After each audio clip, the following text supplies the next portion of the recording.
course, KP joined by Krakedy for this momentous occasion as we will be crowning a first time ever S tier champion here. That's guaranteed after Marine Lord went out in third yesterday. Indeed. I mean, Puppypaw, VortiX, for either of them, there's the chance to be winning their first ever S tier tournament. So that's pretty big for both of them. As you mentioned, like Marine Lord already out, Beastie already out, neither of them making it to the grand final. It's something that we're actually not really used to in recent times, but it's been a long time coming, right? I mean, it had to eventually happen, right? I feel like we thought we'd be here sooner. I think especially towards the end of last year, we talked a lot about the Canadians at that point. Finally able to make it back into one of those finals, but a big hurdle in his way. Puppypaw, of course, has already slayed the Spanish Bull once. In fact, that was what just actually allowed him to inflate to a comfortable win percentage here between the two, up like 56.5%. I mean, you see how close it was before that. I think it was a 4-2 victory for him. But it's all of a sudden thrown giant question marks on the outcome, Krakedy, because I feel like for most people going to this final weekend before they saw the results yesterday, VortiX was, in a lot of people's minds, expected to breeze through everything. Yeah, VortiX. I mean, it's what he said, right? Like, there are no more mental blocks for him at the moment. I think it kind of showed yesterday as well. Like, even though he did lose to Puppy in the top bracket, he did manage to win up against Marino. And I mean, that kind of result just kind of speaks for itself. So I want to say, like, there's a good chance, like, this could really go either way here at the end of the day. Yeah. I mean, it's a series that could easily go all the way to 9 games. Of course, reminder, folks, it is a best of 9 with a 1-game advantage for the Paul, as he did lay down the law yesterday. And, well, look at the draft already, man. I mean, what's our attention being drawn to here? Because I'm finding it more and more comical that we're seeing, like, Malian and Japanese overtaking almost everything else as the big priority picks coming out the door. Yeah, as when it comes to priority picks, Japan apparently still very big up there for Puppypaw at the moment. On the opposite side, VortiX, of course, with Sengoku Dynasty, both civilizations here, or rather both players, with some very, very strong cavalry civilizations under the hood, I want to say. Weirdly enough, we're seeing a lot of value being put onto Tuklak Dynasty here for VortiX. It's his third pick in the draft. We've seen Tuklak Dynasty a couple of times so far in this tournament. Maybe I gotta be honest, it's never really looked like that dominant to me, at least. But players are still believing in it, and every now and then you get to these situations where it's like, could this work? And maybe it's just a little bit more, cooking to be done behind the scenes, and then can really pop off. I think it's a little bit predictable as well, right? Like, if you're generating that pick in a draft like this, you're looking at either Phrygian, Kawasan, or Golden Heights. I'm not really worried or concerned about it coming out anywhere else. But maybe this is an element of, like, strategic pick because the other person values it so highly. We saw this the other week. I think it was a Beastie series where he picked Delhi and Tuklak. So it's like, for the water intent, I'm getting what I want either way. Which kind of variation of this do you want? Do you want the 5 spice or the 4 spice? And I think that's where it has maybe a crafty element. I also love the Macedonian pick in there. I mean, only one Civ hasn't been picked here, poor old English. Even Abbas is getting picked, but the thing about the Macedonians that I find intriguing here is I believe Puppypaw and Wham have actually been cooking up quite a few cool strats with this Civ. Yet we're seeing it with VortiX, who last time I saw the Spaniards play this regularly, they were wholly focused on that ridiculous Ridari build. All right, snipes are coming in. So now we see our draft for the first game here in this series. It's going to be Delhi up against the Malians on Lipany. Both Abbasid and the French have been sniped out here. Makes a lot of sense when you look at it overall. French pretty good against both Delhi and the Abbasid, so it's a pretty clean snipe, or pretty clear snipe there. And Abbasid is pretty good up against the Malians, so I think VortiX wants to take his chances up against the Delian.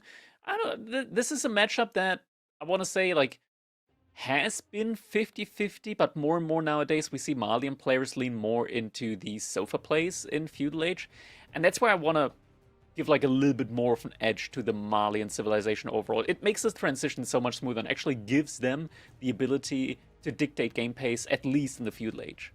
Yeah, it sets you on the right road to your final formation, which is Archers, Sofa, in the Castle Age. I think, like, the interesting thing about that choice, that notion is, you look at the way that Delhi have been playing at the moment. Like there are ways they can kind of construe that and use that against you, but it involves go Spearman first. And even if you know you're up against Sofa, you want to have Ghazi, right? You want to have the ability to potentially raid. I think what makes that cool in this matchup is even though you know it's wrong to go for it, you almost have this like ego challenge effect where we're both going to go cavalry and see who's the better micro when we have to fight. Indeed, indeed. Chat's a little bit confused in regards to the stats at the moment, but yeah, it is indeed the true score here at the moment. Puppypaw, as he has already beaten VortiX yesterday, is getting a 1-0 score lead to boot off the series here right away. Yep. You know, it was like I don't know. I think saying before we hopped on this could end up being a really quick day theoretically. Like this could be one of the quickest days EGC has ever had, which is funny compared to some of the days you have, Crackety. Like, was it like 10-hour streams? You might get the shortest one now to bounce out. Yeah. It's great fun when it's like almost 3 a.m. and you're like, okay, I get 3 hours of sleep before I gotta get up to work.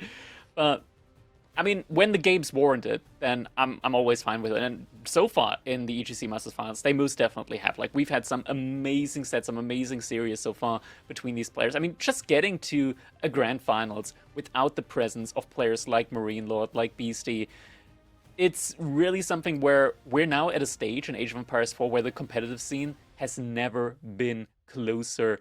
And when it comes to skill, Puppypaw versus VortiX, I can see this going either way here.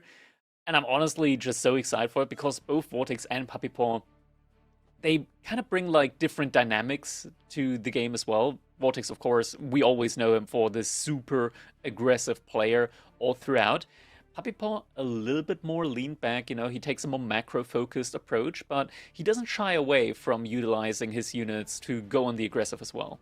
No, and I think he proved that in the upper bracket finals, right? He's historically proven that. I think I referenced one of the most memorable games for me in his interview was him versus VortiX on Lipany, where Ottomans for VortiX, he had China, and he just outpost rushes in, Barbican rushes in, and I'm like, no one does this right now. He's doing it against one of the most aggressive civs. So, you know, Puppypaw does have those signature aggressive moves. You know, of the two bros, he's always been considered to be the more aggressive party, although Wham has been leveling up there.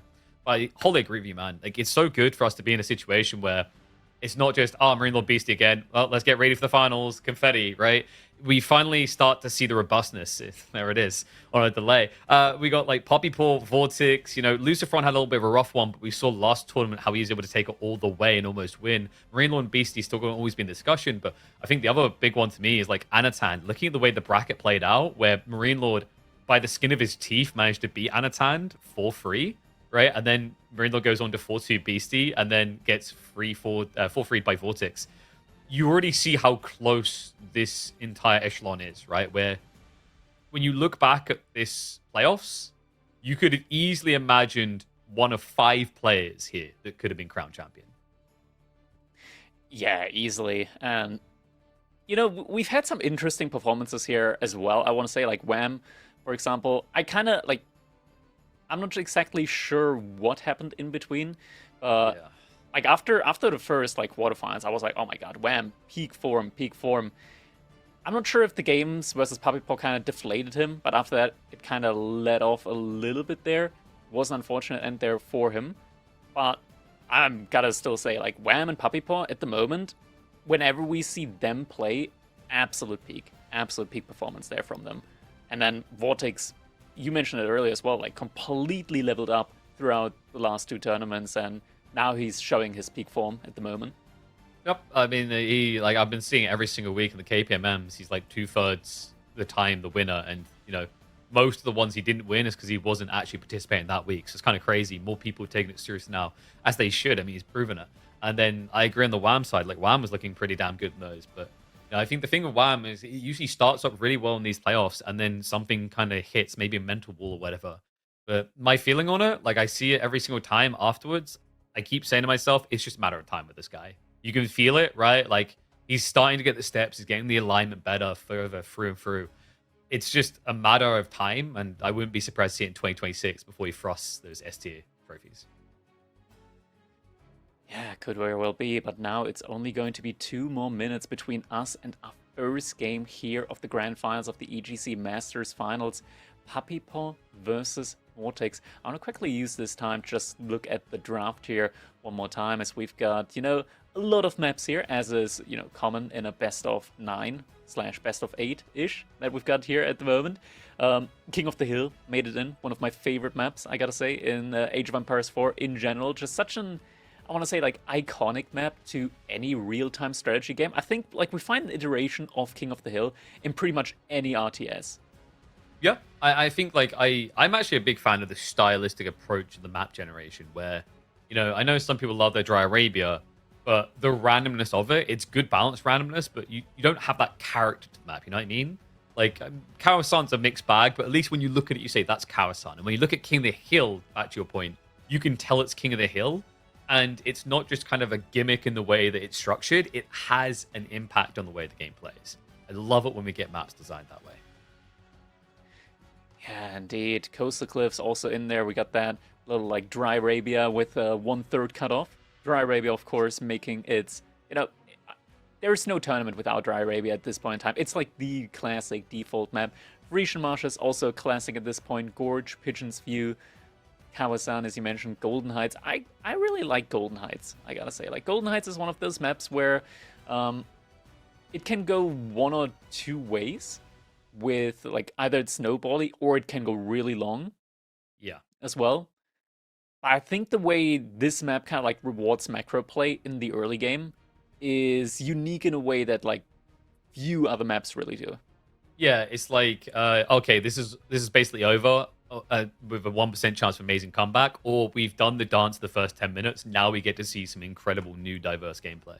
Hold it there with you. I think, like, that's the problem. Sometimes you get this balance of maps that look cheesy at first, but given time, given opportunity, we build it into this new, beautiful landscape of strategies you just wouldn't see in Dry Arabia, Lipany, and the likes. All right, now it is time for us to jump into our first game in this best of 9 grand finals between Puppypaw, spawning in the color yellow, playing as the Delhi Sultanate, against VortiX, and the color red, playing as the Malians here on Lipany. Oh, glorious way to start this off. We were talking about Dry Arabia's one of your classics. Lipany has always been there, but sometimes it seems to slip the ball.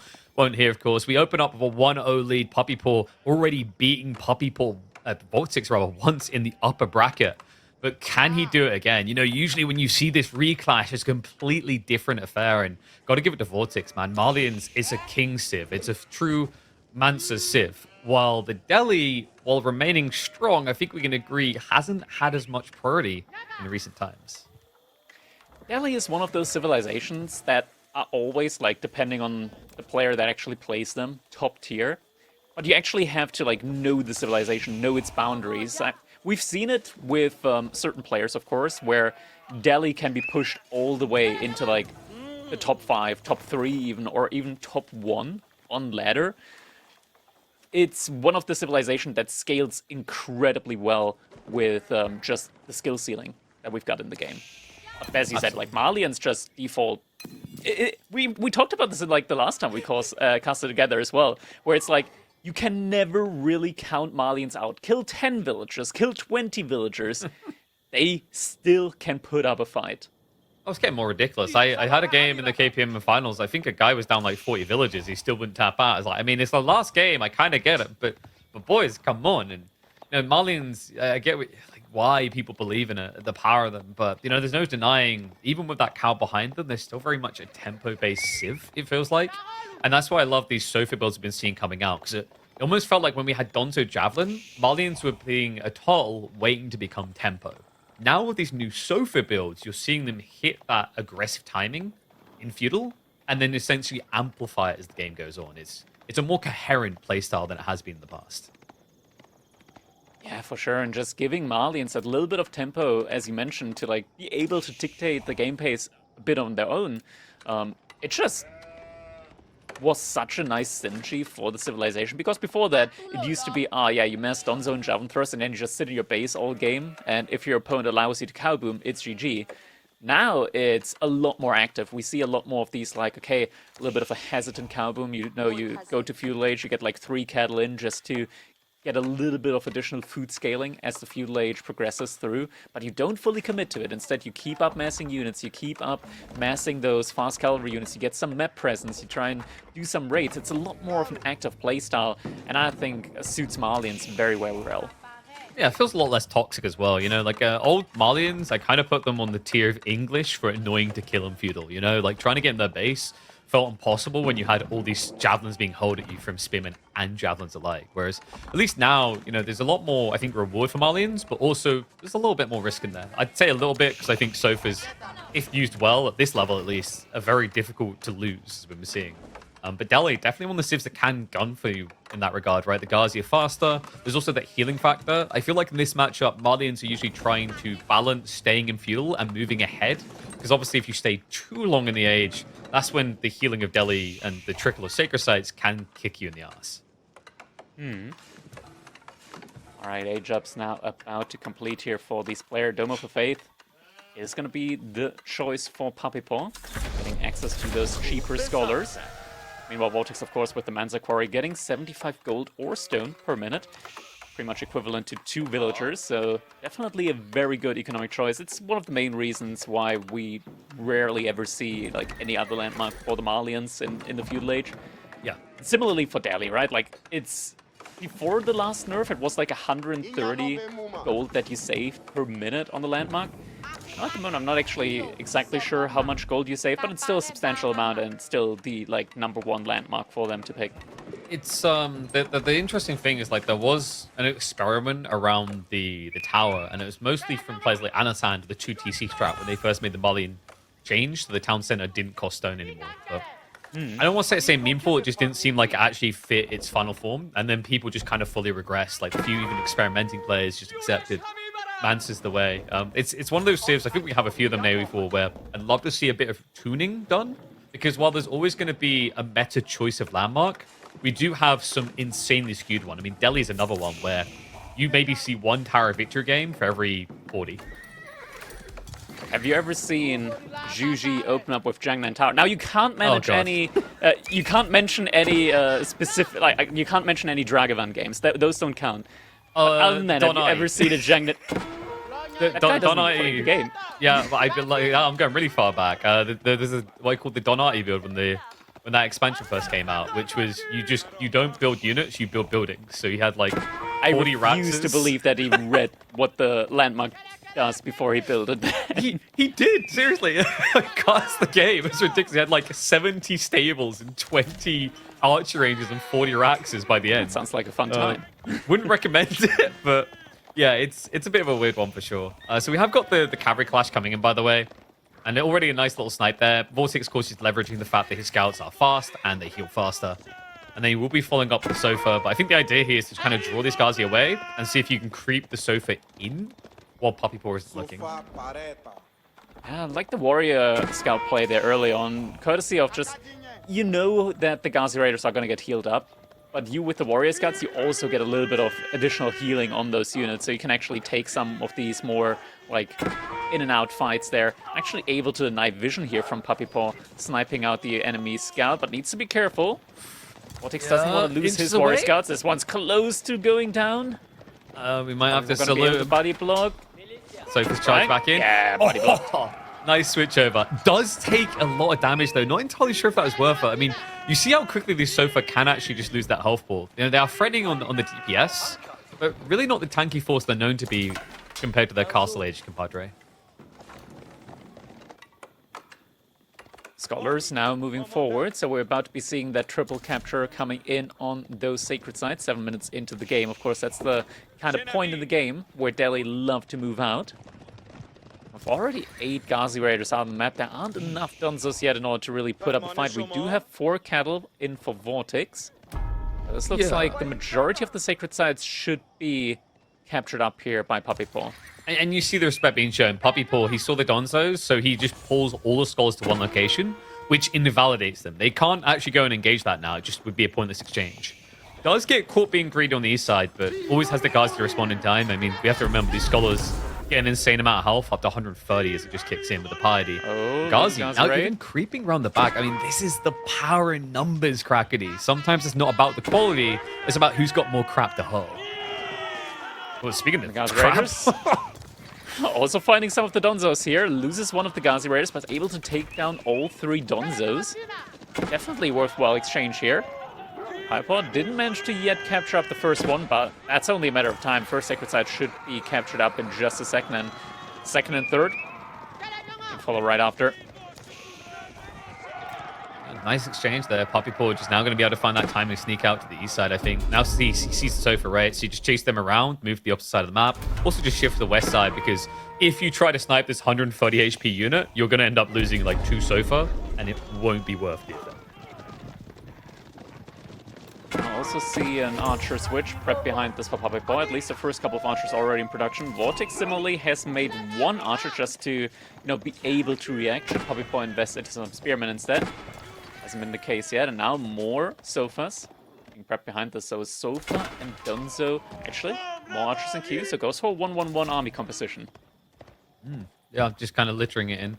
And we also have the Pro Scouts coming from Puppypaw for free. I know, crazy price to pay. So he'll have a lot of safety in his base. Really critical here when your opponent's still adding in more sofa. It kind of creates this environment where you don't necessarily have to react with your own spearmen defensively, which is great because it just means Puppypaw is, at this point, playing a poor man's Ottomans, really. Just mass light cavalry into a win. More cavalry ranchers being prepped behind this for VortiX, so we'll be able to continue scaling with the cattle. But military-wise, the numbers just aren't looking that good here at the moment for him. Puppypaw doing a great job of just being aggressive here on all different sides, and that is something that VortiX at the moment struggles with. He doesn't have the mobility, only 3 sofas at the moment. The rest is all slow-moving infantry. The Gazi Ray is just dictating the pace here. I think this is the tricky part. Like, even just those 3 Donzo losses has really hurt VortiX on the scaling point, right? Now we're at a stage where Puppypaw sees this spearman count, has Gazi, doesn't care, just bludgeons them to death. You have 3 extra spears in there, it's not a great exchange. That's a bit of an ugly dive, though. Puppypaw not showing the respect necessary. Remember, he prioritized Steeled Arrow first. However, he is going to find the berry workers so many raids. So many raids at the same time, different angles here, just completely catching VortiX off guard. There's just so many different things that VortiX is forced to react to at the moment. Meanwhile, Puppypaw just continues building up his army. VortiX trying to go for a decap on 2 of the 3 sacred sites. But this is still a rough situation for him. Yeah, he's still got the Cal to kind of pad the losses here, so he's within the threshold of feasible still. But you just see how incredible this is out of Puppypaw. We said he leveled up his game. We talked about the fact that, like, once upon a time they've seen macro players, they've become more aggressive, and you're seeing exactly that. VortiX, who is meant to be the angry Spanish bull, is the one being kept on the defensive everywhere here. And just look at the idle time that this has forced so far. Puppypaw, just with so much aggression here, a minute of idle time on VortiX TC. That is like killing 3 villagers at the moment. It shows in the population here, 7 villagers behind. Now, there's still a ton of passive income. We're now up to 14 cattle. This is still a rough situation for VortiX at the moment. Puppypaw behind this, now also investing into additional scouts, because guess what? He's gotten Pro Scouts in for free. He can now just gather up those deer nice and safely underneath his TC. Yeah, meanwhile, VortiX just gets to eat the cow. That's going to be an internal resource for him, so he can just kind of compete. Obviously, he's spending gold, but the nice thing is as you have pit mines, you do well there. The tricky part is Gazi are phenomenal at taking out those pit mines. It's actually impressive how much pressure Puppypaw has been able to leverage on just one side. I feel like the way he's kind of splitting the attention and raiding is what you'd expect if VortiX had a gold vein on the opposite sides of his base. Instead, he's got what should feel like a condensed economy. Instead, somehow Puppypaw still keeps finding those raids, and the moment that VortiX stabilizes is going to be the moment that Puppypaw says, I'm done. He's heading for castle ahead of the Malians. And the timing here just super rough for VortiX now. If Puppypaw gets that castle age in, it's not a situation where VortiX can really do any damage to him to punish that.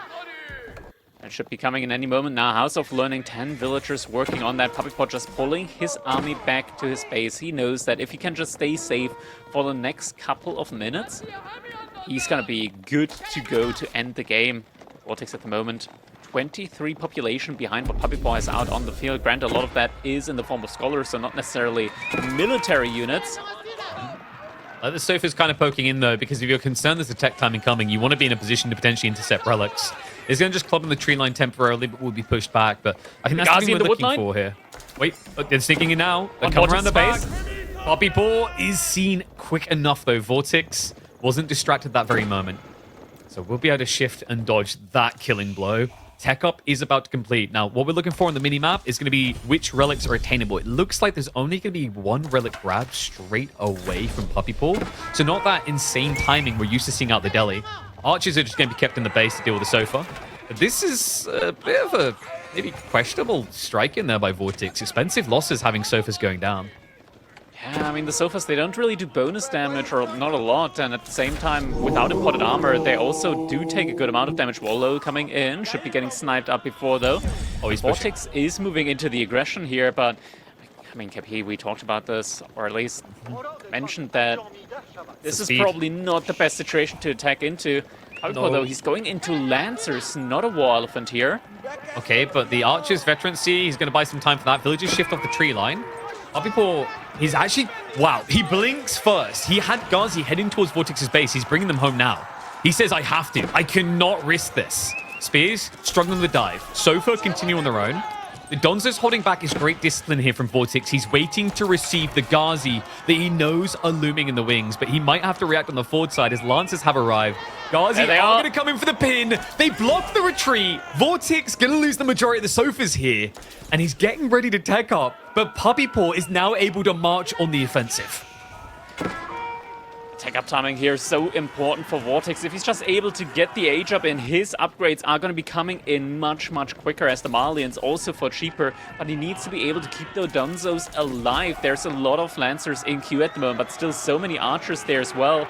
Keeps a couple back, wants to take care of the Ghazi Raiders. Is going to be able to pinch a couple of them here.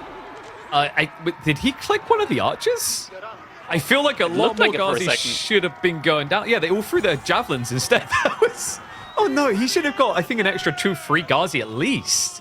So they're going to keep giving chase. We're 10 seconds away from an age up. I think. Get this around in. Keep in mind, Puppypaw, you know, you just talked about Malians catching up on the upgrades. Well, like, they're going to be playing catch-up. They're not going to be moving ahead here. The veterancies are already in. The army size is quite frankly ridiculous. And VortiX is primarily just left with Donzos when Puppypaw has all the archers necessary to deal with exactly that. He marches underneath the TC. He finds a few worker snipes. And now you can just rotate around. Ghazi, they go back to burn down the pit mines. And the problem you have here for VortiX is he pretty much only is going to have the cow generating any resources at this rate. As a dive does come in towards the tree line, it will be rebutted. This is uncomfortable for the Mali. Yeah, pit mine has been taken down, so now gold income pretty much none available at the moment for VortiX outside of the Manza Quarry and the last remaining pit mine. It's not going to be enough to constantly be able to produce sofas now. Veterancy upgrades are in, but can he push Puppypaw off this spot? Can he get that gold access in? And Puppypaw is so smart with this. He's keeping units all around the base from VortiX. He wants to catch villagers running towards a gold vein here. And look at the way, yeah, he's just patrolling them all the way around. He's like, okay, get out here if you dare. I'll find your villagers and I'll take them down. It's just full denial of resources, right? Like, VortiX is scrambling together a few so far, but it's coming at great cost. Villagers out on the deer, get raided, get pushed back. Extends the lead and extends it in the score as well. He may have already began this set with 1 game, but he opens up the first with a win as well. Puppypaw already building what can feel like an oppressive lead in the grand finals. Yeah, what an impressive game. I mean, it kind of showed in the economy stats there towards the end as well. Total resources gathered. I'm not sure if these stats here are accurate, because in the overlay we did have some different stats with Puppypaw just having an immense lead when it comes to the overall resource gather, but it looks like these are the accurate ones. And yeah, VortiX having more resource thanks to the cattle, but it did come with a massive investment that in the end, without the gold, you just cannot transform that into units. Yeah, you have to think of it like it's an interesting matchup for this. You have to think of it as the cow is an investment, a long-term investment, right? Whereas usually Delhi, when they get their hands on these sacred sites, it's like they're short in the stock market. You know, they're coming in fast. They're just getting that quick return on investment. They're usually not expecting to hold on to it long. If they do, they're going to crash everything. And unfortunately for VortiX, that's exactly what happened. It just felt like after those first 3 Donzos went down, he had to take a very defensive line, and we didn't really see him intercept anything beyond that point. It just felt like it was Puppypaw's game to dictate, and he'd done it perfectly so. Next up, we are going to be moving over to Frisian Marshes, and it is going to be the Tughlaq dynasty up against the Japanese here from Puppypaw. Going Gonna be interesting. We're gonna quickly check out the draft here as well, just to make sure that we get a little bit more of a broader picture as to what civilizations have been sniped out here in order to get us to this matchup. Maybe Sengoku is a possibility. I mean, that's an interesting thing about VortiX draft. You were saying earlier about Tuklak feeling a little bit underwhelming. I think he drafted them right here if the idea was Frisian, because Sengoku is probably the single best answer to Elephanto Funtime. Like, the Shinobi, even after the nerfs, the Yumi composition, it just forms really well.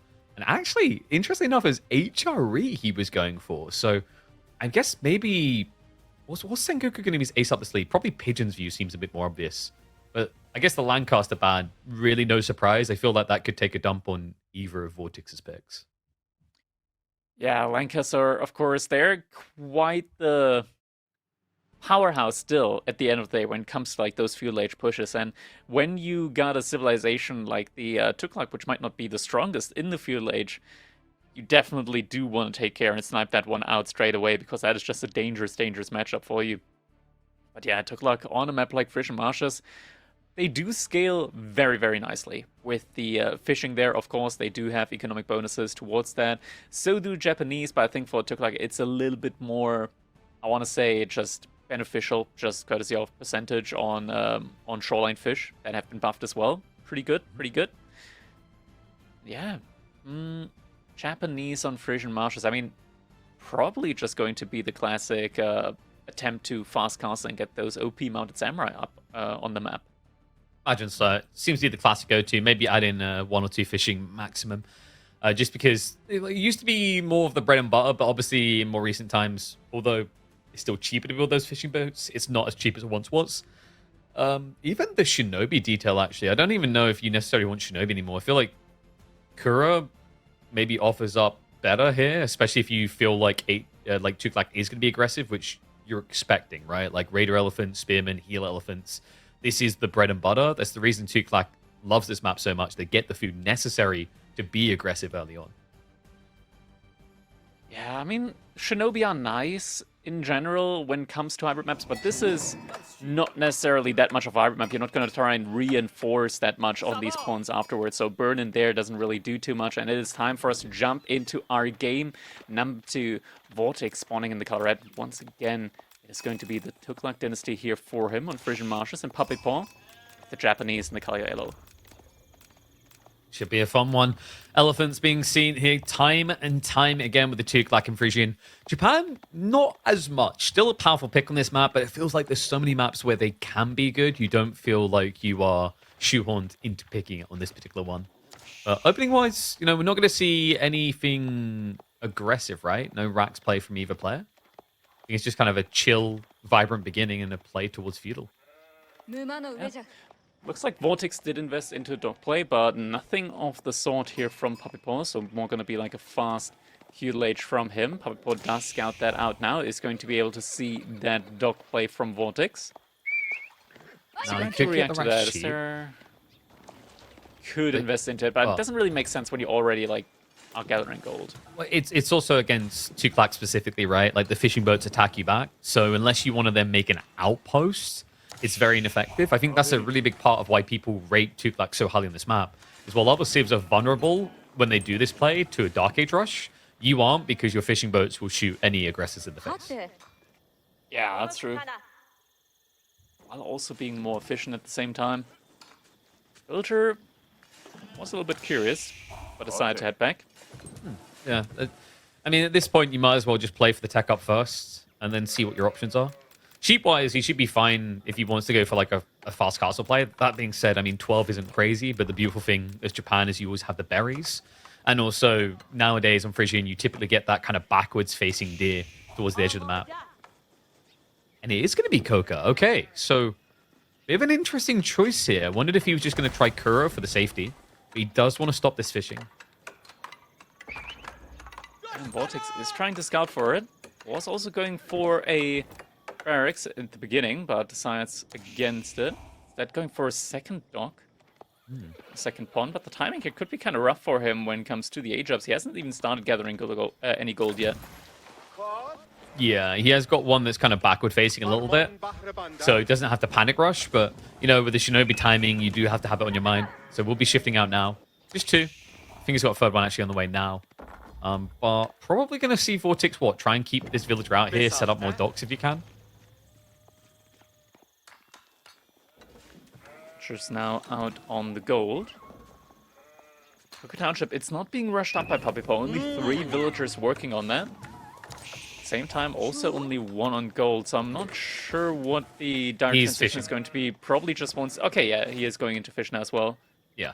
It had to be more greedy, right? The moment you see that slow tacker, but like, okay, I think in his mind, he thought maybe VortiX was on doing 1 pond initially, and then he scouted second. He's like, okay, at this point, I'm going to fall behind economically if I don't start to match what you're doing. So we'll start the ninja to be frustrating.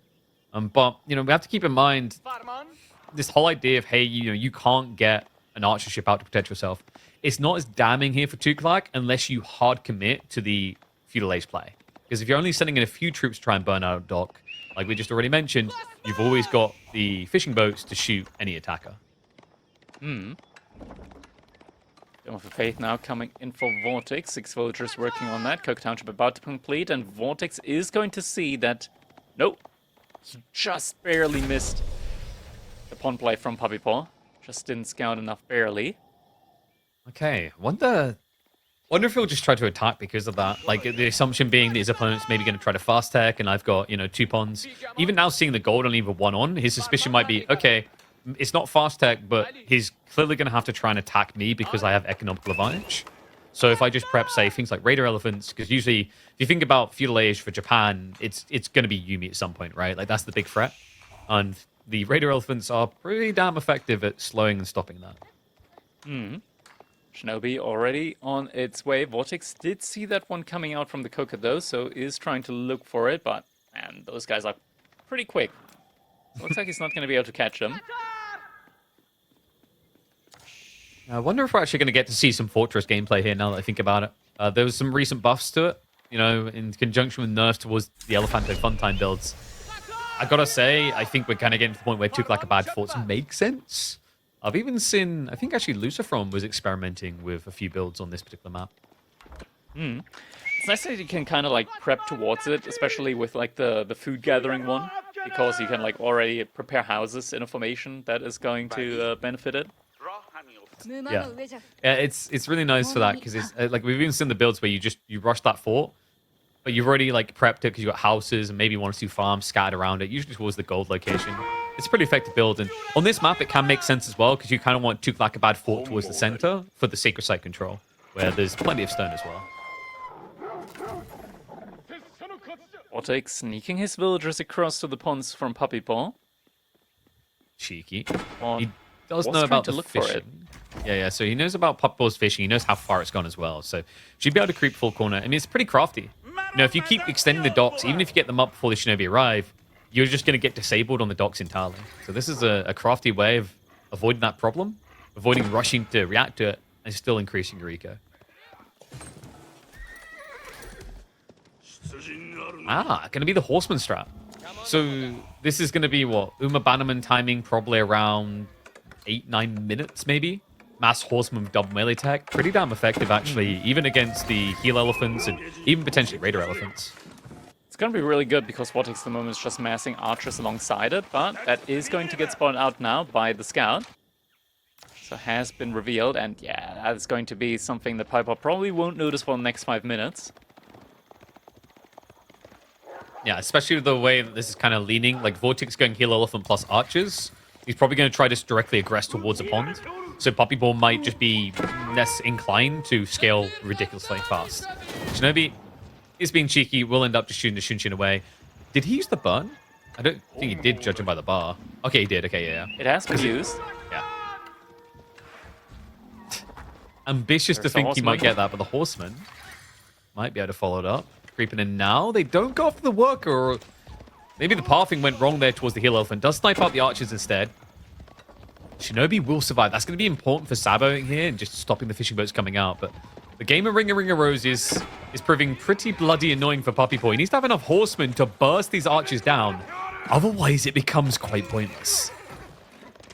Yeah, healing still kind of difficult to deal with. VortiX is trying to buddy block, but oh my god, this is just infuriating to look at. The units just running around the elephants, getting healed up faster. And the It's so horseman can take silly. him down.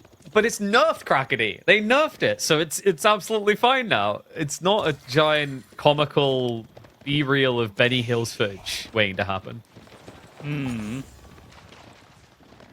There's a couple of spearmen now coming in as well. They are also going to boost up the attack damage of these healer elephants. This time there should be enough horsemen. But still, these elephants are so big, it's difficult to just click on these archers. It's also just you hang around them, you're taking headbutts to the face. It's 15 damage. Doesn't sound like a lot, but it adds up over time, right? That's less than 10 hits that each of your horsemen go take. 8 hits specifically. So it does get pricey. Getting the snipe on the horseman there. As they do. You know, natural predator of the horses, these fishing boats, which is their 6 damage. I wonder, Puppypaw, is it actually rushing out for like one dabble of stone or anything to just get the Uma quicker? Even though the Uma Bannerman's a pretty big deal once you have the melee tech 1. It kind of makes your horsemen into like Ghazi Raiders, but even better. Yes, They do attack slightly faster. Yeah. Cheaper. And like once you have melee tech 2, they are simply better than like default Ghazi. I think maybe Puppypaw is just more focused on getting enough to burn down docks without hesitation. Which is, I mean, it's ballsy. It requires you to just scale in one direction, and that does leave you vulnerable. Like what's now happening. VortiX spamming spears. It's something that Puppypaw definitely has to react to, right? Like, so far he's been only making horsemen, just being content with trying to get these raids in. Looks like behind this he might be trying to go for a castle age up as he's got 8 villagers on the goal, but VortiX could catch him here in uncomfortable timing. Horsemen are going to try to draw his attention back home. They're going for a burn. Fishing boats. Wait, oh. He actually Plus thought 100% bonus HP. Yeah, he actually thought that it was going home as well as the other thing. He thought it was going to like go inside the dock and garrison. It was actually just dropping off. So VortiX didn't realize because I think he actually had the time to kill one. He mentioned that goal is now in the crosshairs of VortiX. El Aggresso Man arrives, and I love that from Puppypaw. He says, "Nope, I know what those guys can do. I'm not going to try to repair for it." He retreats off the gold entirely.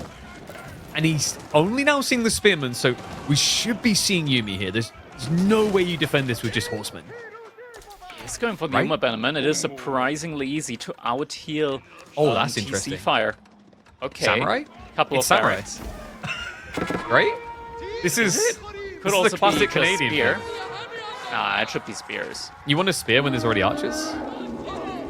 It needs to be spearmen. The samurai just get out-healed. Yeah, also you'd have to trade for the gold, right? Oh, he's intercepting really well, actually. The Shinobi surprisingly effective, the high damage. Able to chase the Raider Elephants away. This is a good intercept. I like the thought process from Puppypaw. It's still just raw horsemen, but the reason this can work is because it's the best way of stopping VortiX from bulking up. He's invested the gold into just more Shinobi here, actually. And makes sense, oddly enough, because Shinobi actually do great damage up against the heal elephants. At the same time, on the gold, fight's going on again. Okay, villagers did get pulled back in time. A little bit ambitious on the dive there. VortiX will be fine, though. Village is not close to the town center. And it is indeed going to be finally the arrival of the spearmen. But look at that. Beautiful intercept. Gets in on the heal elephants. And we know that Sengoku Shinobi are the answer to these elephants. Turns out all Shinobi are. VortiX Panther still putting up more fishing ships on the ponds of Puppypaw. Puppypaw just can't really get any gold access at the moment. He is remassing still into more and more horsemen and more spearmen behind this.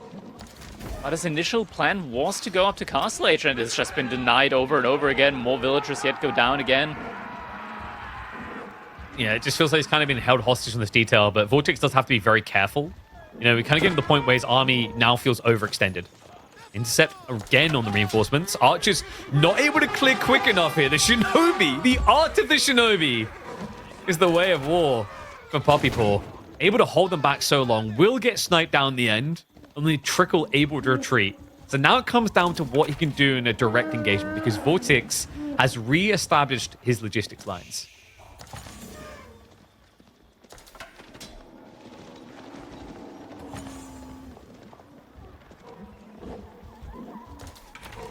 6 healer elephants now. Good amount to have for sure. It's bloody ridiculous. Soon to be 7. We've seen this type of timing before. It's definitely weaker than it was. I mean, technically, it is... what would the math be? Is it 25% weaker than what it was, roughly? But Healing's still enough? super solid behind it. We're seeing more Raider Elephants coming in as well alongside. And just the other thing is as well. also just I, pretty strong. It's also the spin on top of that are making that count of war elephants more threatening, remember, because it's increasing the damage per 1 in range. So, like, it's a weirdly complementary element to bulk on, and we are now getting those samurai from Puppypaw. He's finally adding them in. I think he feels it's necessary, especially with this many archers, able to just one-hit kill the spearmen. But now the attack comes in towards the fishing, but also towards the gold. The gold that he just got to build those samurai. He's going to dive on in. It's going to force the backstab. Puppypaw rides in with a horseman. Spearman slow to respond. It's a traffic jam between the two. An Indian traffic jam, which means no one's moving. Demo ship. He's trying to push him towards the abyss. But he can't walk. He has to stand still.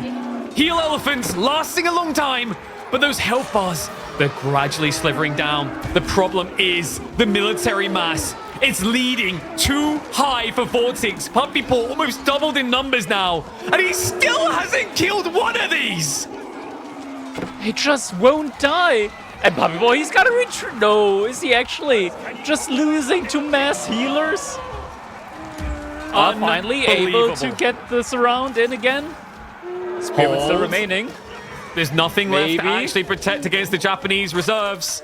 Heal elephants have to retreat. New wave is on the way. VortiX did take a big win, but he needs to make sure the elephants get out or it can turn into a big L. 2 more go down. The rest should be able to retreat here. Raider elephants coming in to assist. Second wave does arrive. That's got spearmen in it. So Japan will have to back away, but Puppypaw is bulking towards his true form. Look at that samurai count. It's now double digits. Yeah, but samurai aren't that good DPS-wise. Like, they'll get out-healed so easily. It's a little bit ridiculous, and yeah, I'm a little bit afraid here that if push comes to shove, once we get up again to like 8 heal elephants, but it's House of Learning instead. Castle Age is coming in. I was about to say, like, right now they look like samurai, but when you get to 30 of them, that's when you say Castle Age, and that's when you can win the game. And I think VortiX realized that's what Puppypaw is cooking with, so he's not going to play into it. He's going to play ahead of it. Now, admittedly, these 2 Castle Age landmarks aren't the greatest, but what is going to be great... Go ahead. Unless you're actually playing with elephants. Yes. Because 3 of the 5 choices are elephant-based. And, I mean, even things like the Neza training, if you know Japan wants to go Mount Samurai, not they're going to here. There's a lot of good versatility there situationally. It's also the upgrade speed. You just saw the pip. If you blinked, you missed it. They're already veteran archers. And they're going to stand their ground on this. Spreads the line. Samurai, nice trample through with the Raider elephants. Gets behind him. And look at the heals! The upgrade kicks in! And the elephants are fun time. Never ends. VortiX now getting a point on the scoreboard as well. Puppypaw, he just did not stand a chance against this many elephants. And man, I mean, we see it in the total resources gathered, but Tuklak on a hybrid map, that's pretty good. Pretty good. In fairness, I got to call you out. You were like, I don't know about this pick. Did VortiX convince you after that? We were already thinking about Tuklak being decent on like hybrid maps. We've seen them on Golden Heights. But this I want to say like it really depends. Like I think if this was against Lancaster, I think Tuklak would have been absolutely decimated. Mm-hmm. But against Japanese here, it was a perfect storm, right? Like Puppypaw just not being able to get the transition into Castle Age. Just courtesy of the healing, right? Like, there were enough healer elephants in time to deny the gold completely. Outpost is not enough as a defense. It's also and without like Castle Age, Puppypaw just couldn't get a counter up. This build in particular, like seeing this build still work so well, right? This specific build that was technically nerfed. The healer elephant strat was meant to be not as oppressive anymore. Yet VortiX just proved how it can dominate. And you know, Puppypaw. If you take to Reddit, didn't Puppypaw technically do the solution that Reddit always gives, which is just build horsemen until you could win, right? He built horsemen non-stop, and he still couldn't win. Yeah, I mean, horsemen are... We're in a cavalry meta. We're in a cavalry meta at the moment, through and through. But when you just don't do bonus damage, and there is healing alongside it, it just feels so bad to play with horsemen in that situation. And we saw it here, like the elephants, they are such a huge entity in the game as well, that body blocking is a legitimate issue. That just trying to get on top of the archers just did not seem possible for Puppypaw throughout this game.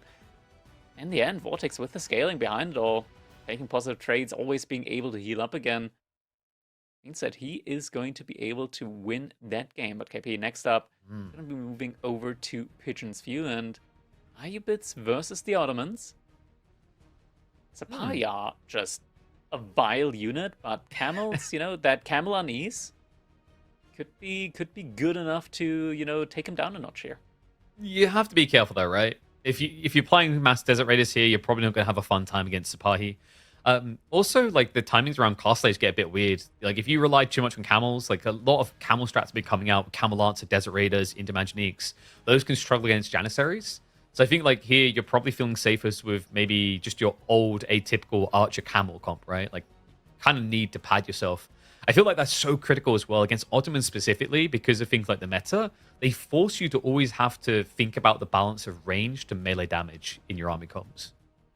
At the same time, I don't think you want to be going for just a blind or rather fast castle age with the Ayubits. I think you gotta at least play a little bit into the feudal age here.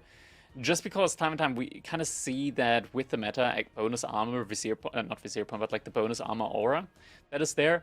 If you're just too greedy with the age up, the Ottomans are typically in a perfect situation to just dive you with early blacksmith upgrades and the +1 ranged armor. They don't mind diving underneath the TC for an extended amount of time with the spy. And if you get shut down on the resource gathering before you can get the production buildings in, before you can get your army onto the field in Castle Age, it could be a pretty bad time. Yeah, it's also a great map for that type of approach, right? Like just catching your opponent off guard when they're being greedy. You arrive out of nowhere, wave of Sipahi, shuts them down, and that's where you want to be careful about things like the Dervish build, because I think the Dervish build on this particular map can be a bit baiting. You know, the one where you just sit them on your gold and nothing can be done. The problem with that strategy is if you don't invest in outposts, you don't necessarily see what's coming over the hill. And if it's the big boogeyman all in Ottoman play, like you just mentioned, that can just shut you down straight away before your game even begins. Indeed, the sniped out civilizations here were the Rus and the Sengoku. Makes a little sense. Rus is pretty good on Pigeon's View. Yeah, they harmonize, I want to say. Like, there's some synergies here and there, and especially with, you know, hunting cabins, just plopping them down in South of Stealth Forest, and, you know, you get like 20 gold for each of them. Pay off pretty quickly. It's a pretty quick ROI at the end of the day, and that's really what the game is all about, right? Like getting that return on investment in any economy upgrade, and hunting cabins at the moment in their current form, pretty good at that. Yep. Kind of keeps reasonable pace, even compared to some like Yatais, which also function ridiculously well here. Not to mention the ambush anywhere, everywhere, any day of the week effect of 80% of the map being stealth forest. You're never safe. Like, you cannot move out to resource without an outpost, because the second that gets spotted out, I mean, there's just gonna be 6 shinobi suddenly spawning in. Yep. They're gonna have a field day.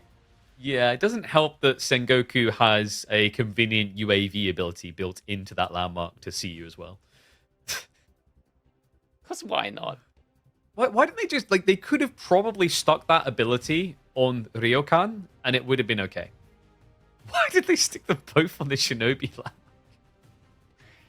They saw a synergy and they were like, we have to, right? Like, it's synergized. We can't complicate it too much, okay? We want people to play this Civ. We'll just stick all the buttons in one building. They'll get it, yeah. But here we go, folks. Pigeon's View time. Puppypaw, of course, still leading, but VortiX finally able to strike back. Let's see if he can strike back and even up with his Ottomans, as Puppypaw has the Ayubits.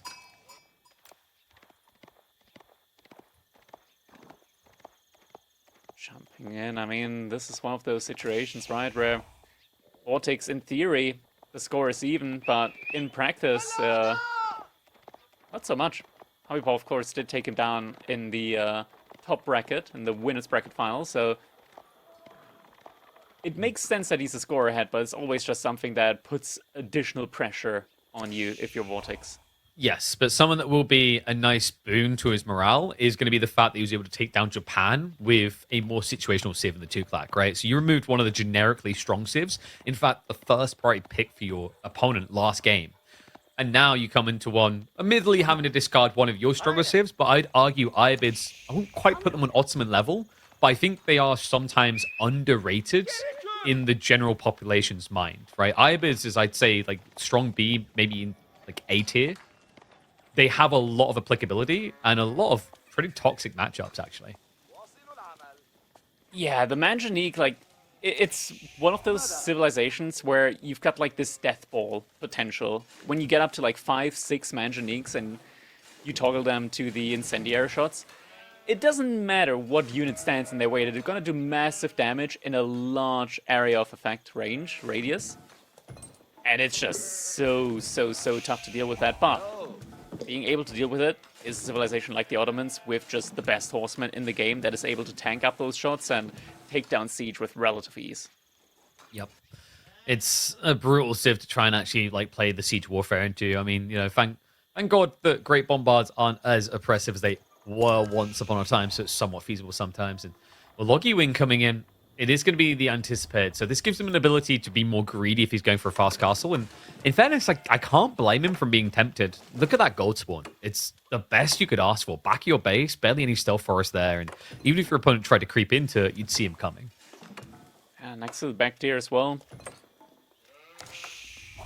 I mean, just allows you to take a lot more risky trades in the feudal age just because you always have the prospect of being able to heal up your units should the trade not go that well in your favor, and just in general get a lot more value out of them with the Desert Raiders.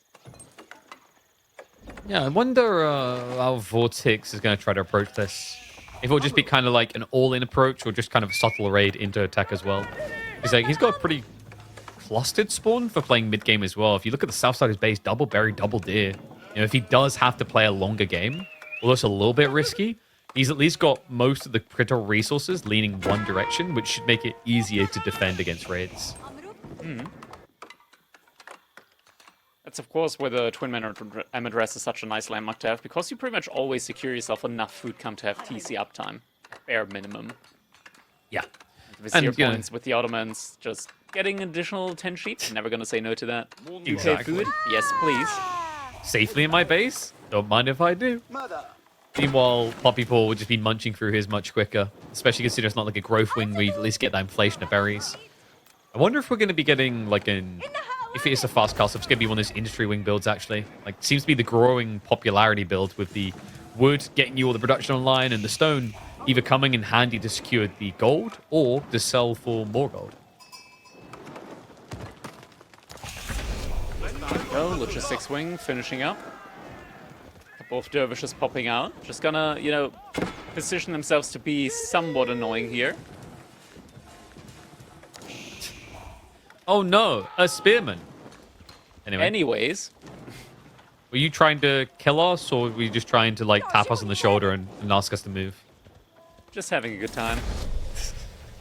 I mean, he's playing against a unit that does no damage, and he's taking more damage.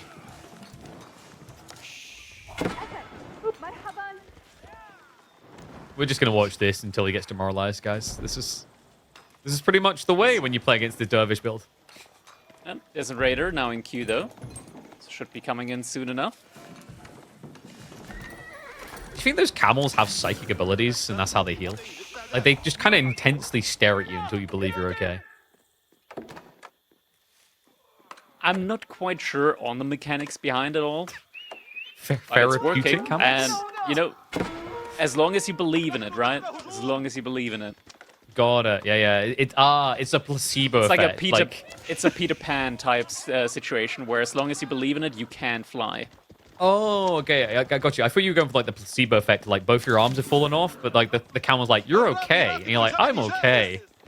Passes out from blood loss 5 minutes later, but you were okay. Totally fine, man. It's probably just, you know, common cold. Yeah, you know, just a little sniffle, a little bruise maybe. But I'm bleeding out of it. Nah, that's what we call a good purge. double Desert Raider. He's actually spamming into them. I mean, never underestimate the Desert Raider as a unit, right? Even when it comes to dealing with pretty much any sort of unit, whether it be cavalry or infantry. They kind of do it all.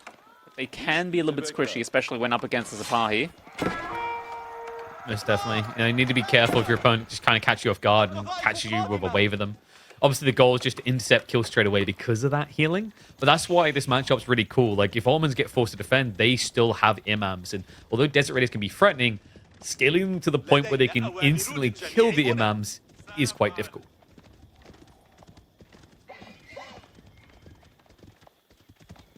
Horseman now also being added in for Puppypaw, so it's going to have an additional front line that isn't going to be taking bonus damage from the Zapahi. Don't mind, cancels that.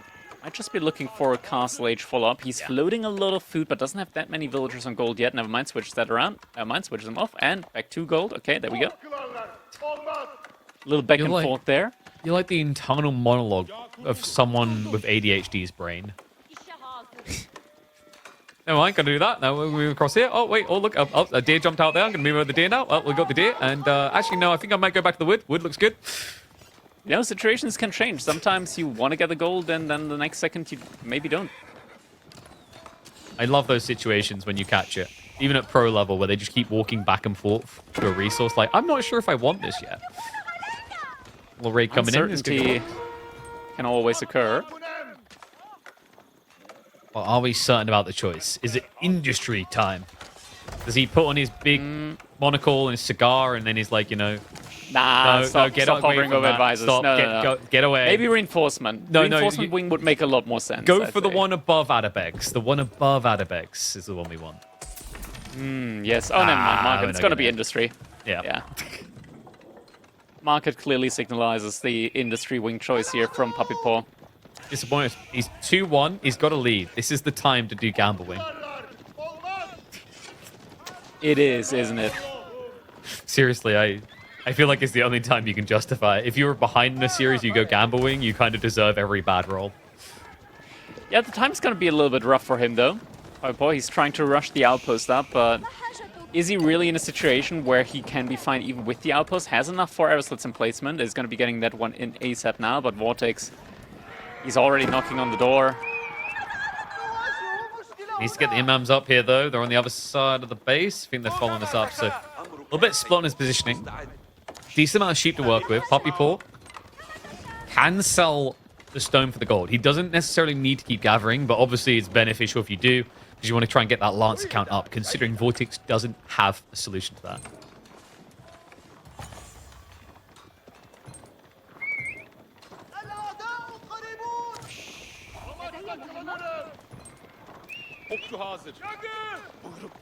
Goes Zapahi roaming around. Outpost. Now, the Ayubids still have the same bonus that the Abbas would have, with the additional fire armor on buildings in the influence of the House of Wisdom. So it's not going to be that easy or that quick to take the outpost down, even without fortifications. There are a lot of units here. Some are getting thrown away, though. Around a cheap price. Is VortiX going to get the timing on this? I mean, we don't have any rams coming, is the problem. So it's very frustrating to try and break this location. I mean, in fairness, he might just be waiting for the tech up and then go for the dive, right? Kind of milk it to the maximum. In fact, what on earth is Puppypaw doing? That is greedy. No wheelbarrow. He runs out. The Zapahi straight away move across, and they'll be able to intercept, activates the Fortitude, and punishes Puppypaw for a gluttonous move. 3 villagers taken down here. A couple of archers also going to go down. Healing is still active. Imam's untouched. And actually, he's not taking the worst trades here, considering that he's about to age up. But VortiX actually isn't that far off his own age up either. And impressively, doesn't have that much time. With this play around the area, the imams are never threatened once, right? You'd think they would get a little bit too close, surely get target fired down, but no.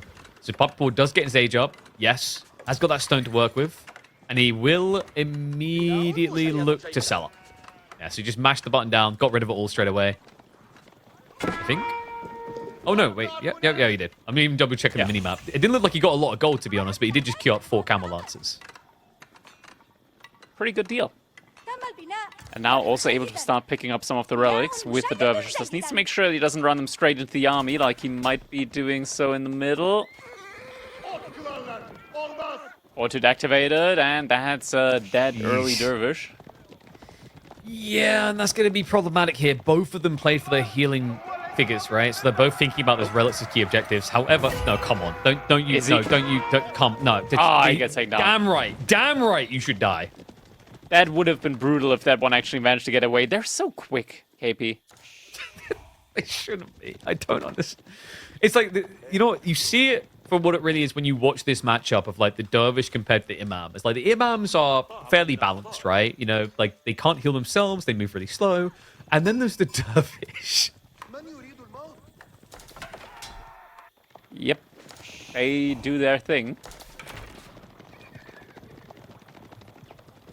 It's gonna start uncapping that outpost point of interest there. It's Mehmet coming in soon. And then we start to really see that military school usage pump up off of the armor itself, as well as the extra points that'll be coming through. Like right now, he only has one military school because he was clearly trying to all in. Now you kind of readjust. And we already talked about that deer location moved out to. It's going to be problematic because Camelancer spam begins, and it even catches him not looking on the Madrissa. It's going to be 3, 4 villagers taken down. Yeah, griefed himself. The scout actually got in the way, so the villager couldn't run away. Paffed again. Meanwhile, dives onto the armory. More idle time. This is just ridiculous. Yeah, and behind this, there was TC idle time yet again from VortiX. Kind of been a theme so far in these games. Almost losing out on 2 workers here. Just kind of brute forcing him. Camelance is going again. Spinman count incredibly low. Healing not going to be good enough. Should just be able to start sniping through it. And the gold workers, I mean, they just have to keep harvesting. He needs as much as he can get. He might need to start trading here because his food income is looking abysmal. Imams have been sacrificed, so isn't going to be able to get any relics quickly. This should open up the way for Puppypaw to get relics, but instead we do have a Sipahi raid coming in as well. Fortitude's a beast, remember. Like, these are just as effective as Camelance's DPS-wise. It's insane. Look at the kills. Better even. Almost gets another worker there. Just like that, Will count equalized again. Almost. However, it's coming at a cost now because we start to be real about the defensive strategy right now. VortiX needs to get some more boyos out. He doesn't even have the Janissary point as a clutch here with only 1 military school plus the Mehmed, which feel pretty weak. He's at least getting his first Lancers out, but you know, I feel like he's going to need... Do you try and sneak Janissary here? Like actively build them maybe? Because he's got a lot of gold. You should. You could definitely just get a couple in. The issue, of course, is that there's also archers at the moment out from Puppypaw, so I'm not sure if maybe just crossbows would be better. Crossbows, especially with the meta buff, they're quite competitive even up against archers. Same range, but with the attack speed and more damage, they actually trade quite nicely there. Looks like it's going to be Janissaries. Queues up free. I think it makes sense because I can't see where you come from crossbows, but then my brain's like, yeah, more meat ratio, right? Whereas like Janissaries are bulk gold cost. And he was forced to overgather on that gold when he got raided by the Camel Lancers. I make this choice a lot of times as well, going for the Janissaries, but every time I just think back and I'm like, crossbows could have done the same thing and would have been much cheaper gold-wise. But it's about efficiency, Crackety, okay? It's about making sure all your numbers are as close to 0 as possible. That's why when I play the game, I don't even gather. Yeah, I mean, the Madras definitely something that you do want to gather from. More raids coming in yet again. This is Sipahi. That's so ridiculous. Veteraned up as well. He actually turns the shifts to a fight against them. Ends up costing him dearly, though. More workers going down. That is why you don't challenge Sipahi. They are brutal. It's another one. Oh, my God. All right. Eco lead for VortiX. Somehow, with over a minute of TC idle time, yeah. Relic game is looking good for Puppypaw, though. VortiX has failed to get any of them, and there's already 3 banked for the Ibid. So that at least balances things out. And we don't have more military schools, by the way. VortiX isn't even trying to build towards them. Zero points being used. Don't have a move out onto stone at the moment from VortiX, so no additional military schools coming in quite yet. Queues up even more Janissaries, but Puppypaw already on 15 archers. Seeing the Cav Archer point here, I mean, I think VortiX is just looking for ways of forcing pressure elsewhere. He's heavily investing in the Janissaries now. Gonna be double digits before you know it. I guess like with the Mangonel spam behind it, it's a weirdly sort of effective comp against what the Ibids are doing. If we get to like 3 Mangonels-ish, oh, another raid here as well. Eco count yet again, equalized. Yeah, cuts down one. Now you have to worry about gold. I mean, where are you going? You're moving towards the front of your base or far in the flanks in the stealth forest. Either one doesn't sound safe. We do have a creep in, but nice outpost by Puppypaw will tell him what's on the way. I mean, this man is infamous for his hatred of stealth forests, so of course he's going to protect against them. And VortiX will blindly dive into it. Yeah, 3 Janissaries already sniped out. Another raid on the secondaries. On the big raid! Oh, come on! On the gold the forward. That is 6. so many dead villagers. And he's throwing away them. Goes back in. I mean, I guess he feels like he needs something. He needs to get a trade. And Puppypaw, wait, he forgot about the workers. He forgot that he has an outpost there. Won't have it for long. Dive into the base, though, Janissaries. But we've got a gun. They've only got a sword. They got a lot of swords. They're going to jump onto the workers, forces them away. Some supply are going to arrive with the Janissaries. That's enough to scare Puppypaw back out of the base, but the push continues. VortiX, he's only up against archers in Puppypaw's base. So with the heavily armored knights, he should be able to get away with quite a lot here, but it's risky if you don't know what's coming. Oh my god, what? What?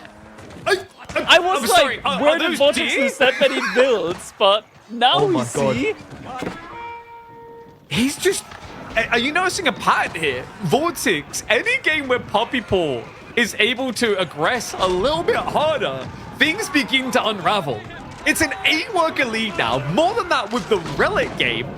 And VortiX needs answers. He needs solutions. He needs them fast.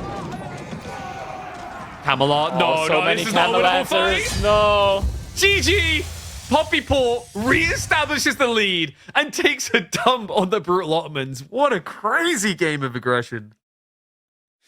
So many raids, both players going for them non-stop, and just when both players are so actively looking for these raids, it tends to happen that, you know, a lot of them might go through as they're just focused on getting their own raids going rather than defending against the opponent's raids, and that is what happened here.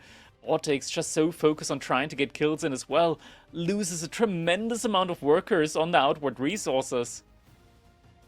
And, you know, like, the one big difference as well is, I don't think, like, Outpost, right? Setting up Outpost, getting those visions, you know, that was something that Puppypaw used, although I forgot to garrison it, but, like, that was something exploited against VortiX, just not able to track everything early. And on a map like Pigeons View, you need to, right? Like, there's so much that can happen, so many raids, so many directions, and it almost, I don't know if for you, it felt like a repeat of game 1 to me. Like, Puppypaw unraveled VortiX again with these multifaceted raids. Yeah, just having a couple of units on every single side there, trying to be as annoying as possible, and all paid off there in the end. Very similar, as you mentioned, to the Mali Delhi game that we did have, where it's just, when you aggress on so many different angles at the same time, it just becomes noise, and you can't really... it starts to become really hard to judge, okay, what is actually really important and what's happening at what point in time, when can I return to my resource on which side. And just makes splitting up units, your army, so much harder as well at the same time. Mm-hmm. And now we look towards Dry Arabia with an Abbasid pick coming through. Okay. Abbasid versus Goku, okay. Would we class this as a free win? I wouldn't call it a free win. Oh, okay, who would you call this a free win for? Sengoku is, I think, what most people would assume. Nah, this isn't a free win. Abbasid has like all the tools in theory to counter out a civilization like the Sengoku, mainly because, of course, they do have the much better spearmen as well, so they're able to sustain that timing. They can remain in feudal age for a good bit longer. I want to say it depends on how greedy Puppypaw goes, but long term, I think this is like a game where if Abbasid doesn't die within the first 15 minutes, they probably won't die. Yeah, I think it's also like it's eco timing, right? Is, you know, Sengoku could have this great burst of food in the early mid game off the Yatais, and it can be infinite food potentially.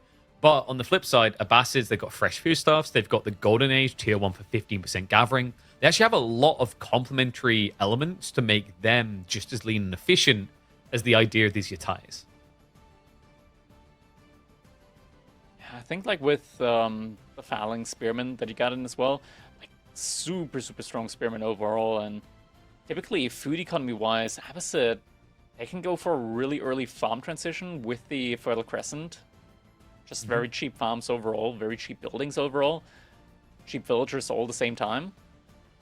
I think they're pretty fine in this matchup overall. Yeah. Especially since the Mounted Samurai don't have the deflective armor for a long time, so Camel Riders actually are able to take pretty good trades against them as well. The Camel Riders, yeah. I mean, they're able to chase down as well the camel handling. Actually, not so much against Sengoku with the movement speed, but like you can technically still gap close. It's interesting though. I feel like we rarely see Camel Riders, even when they statistically make sense. They never seem to rear their ugly head. Yeah, I feel like it depends on the player because, like, Camel Riders, they have a very different standing in most matchups because, of course, they're niche, so you rarely see them in 1v1s.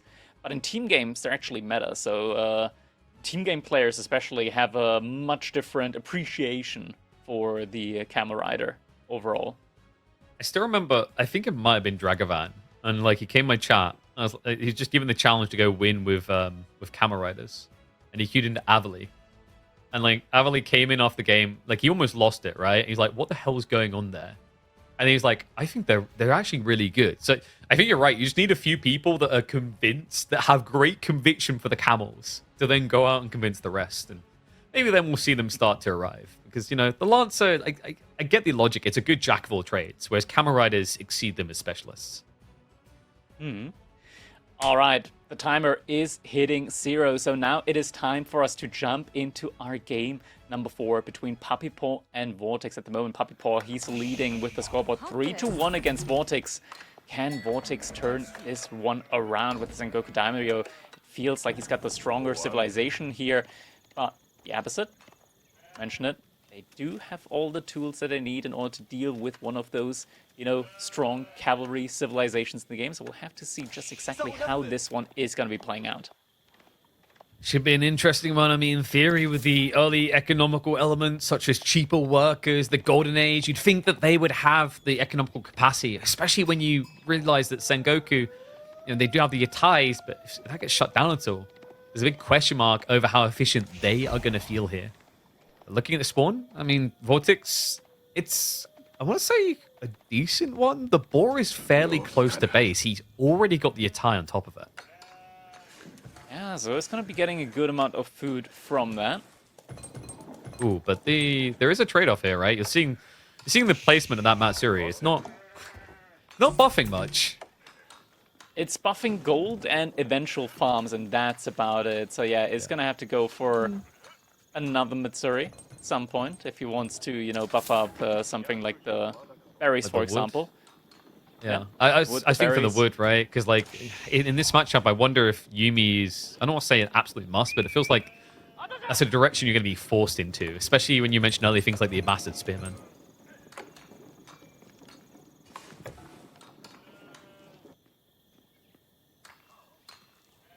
What's it going to be from Puppypaw?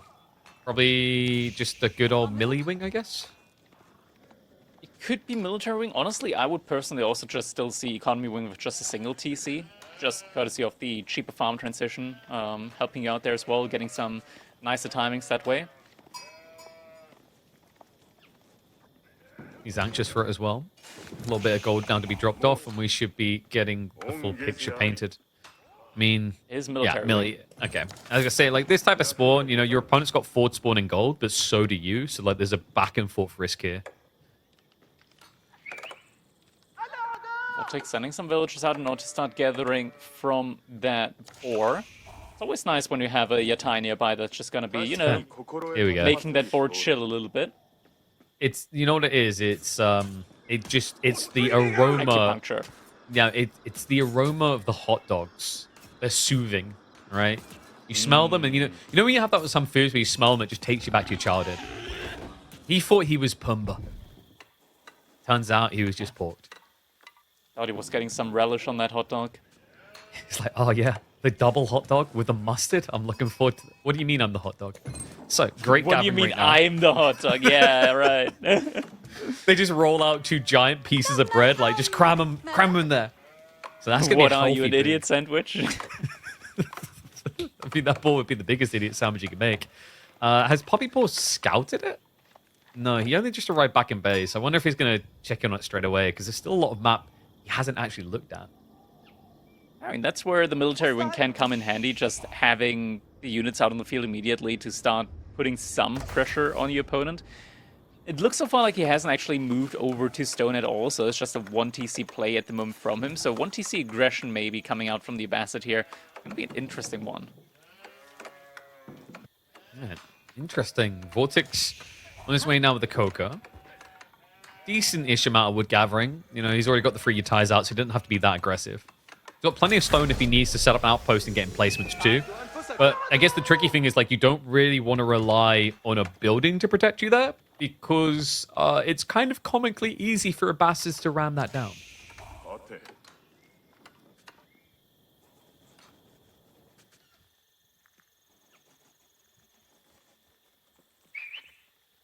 Horseman now coming in as well. Yeah, the classic 1-1-1 army composition.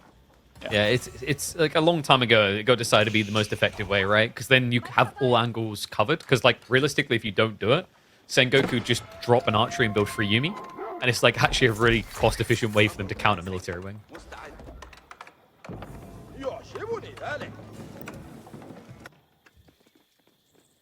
Almost in position now. I guess VortiX is just going to be prepped to pull back. Like, no attempt to defend this if it gets seen straight away. It wouldn't make sense. But instead, actually, I don't think Puppypaw knows. Yeah, he hasn't seen the boar yet. Hasn't noticed it. It's weird, because if you just check it through fog, right, it's going to be missing. You're like, okay, I know what's happening here. And he's cutting yeah, out he even outpost, builds though, the so he's outpost. ready. Okay.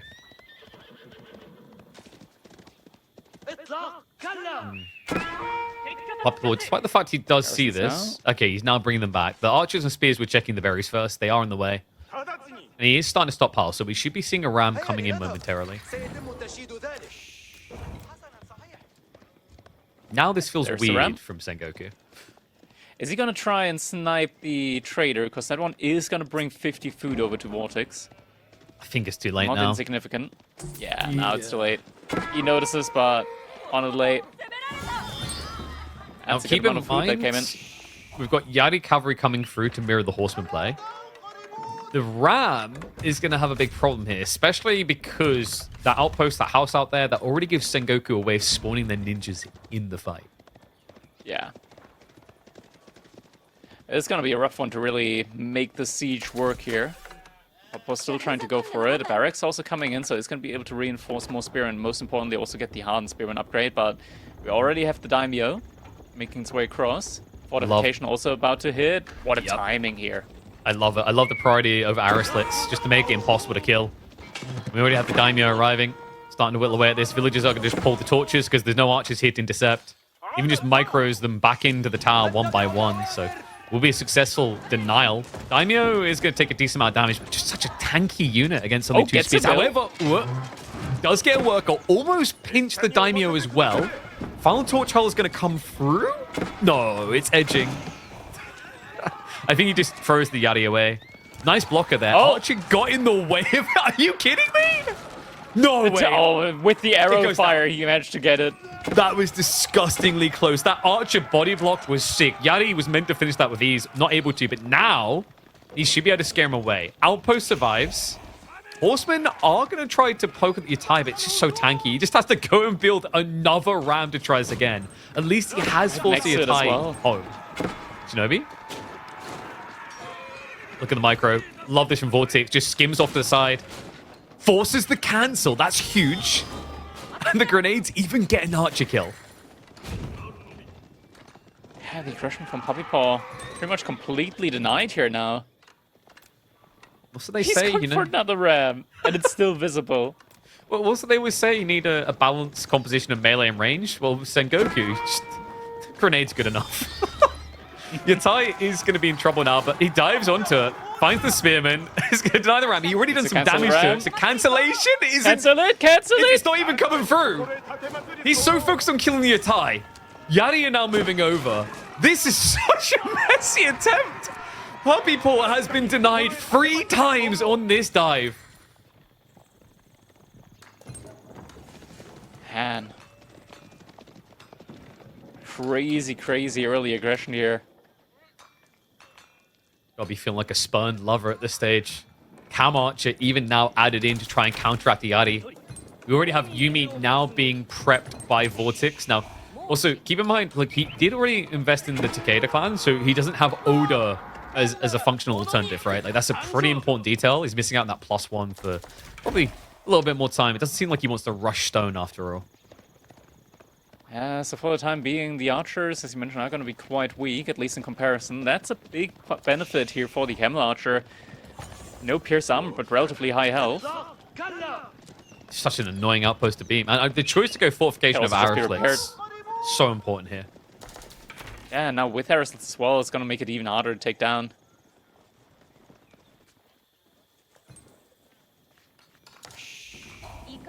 Rax as well. VortiX, I mean, it's a good play from Puppypaw. Then the Camel Archers, of course, do counteract Spearman quite nicely with the double damage.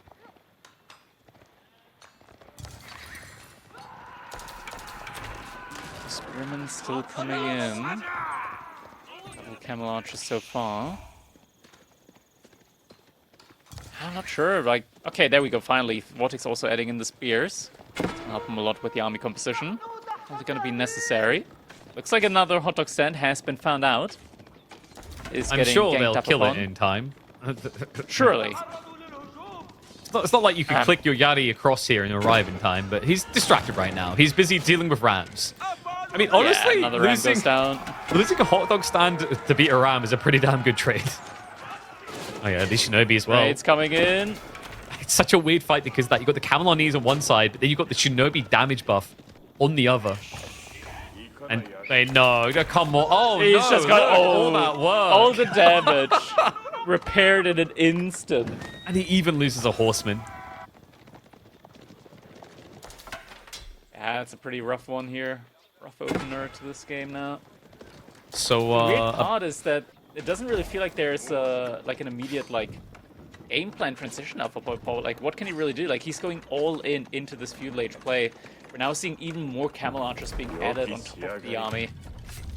And there's the Oda clan that we were waiting for. So this is where things get threatening. You know, the Yuumi going to be ramping up. They get the extra +1. So at that stage, they actually start to feel like a true threat.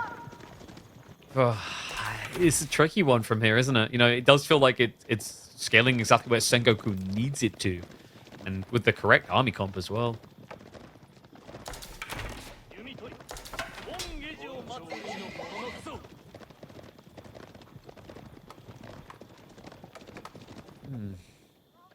I guess if you can just get one good raid, though. I mean, that's the good idea with the Camel Archers, right? Like, they can be good raiders, but I always find it dangerous to do that when you know your opponent has Yari and has the swiftness movement speed. Yeah.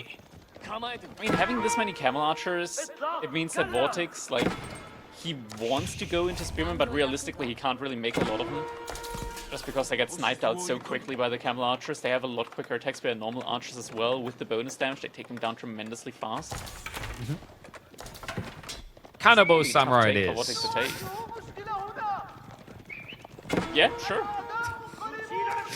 They're a bit pricey, but I mean, it would give you a very stable front line, I guess.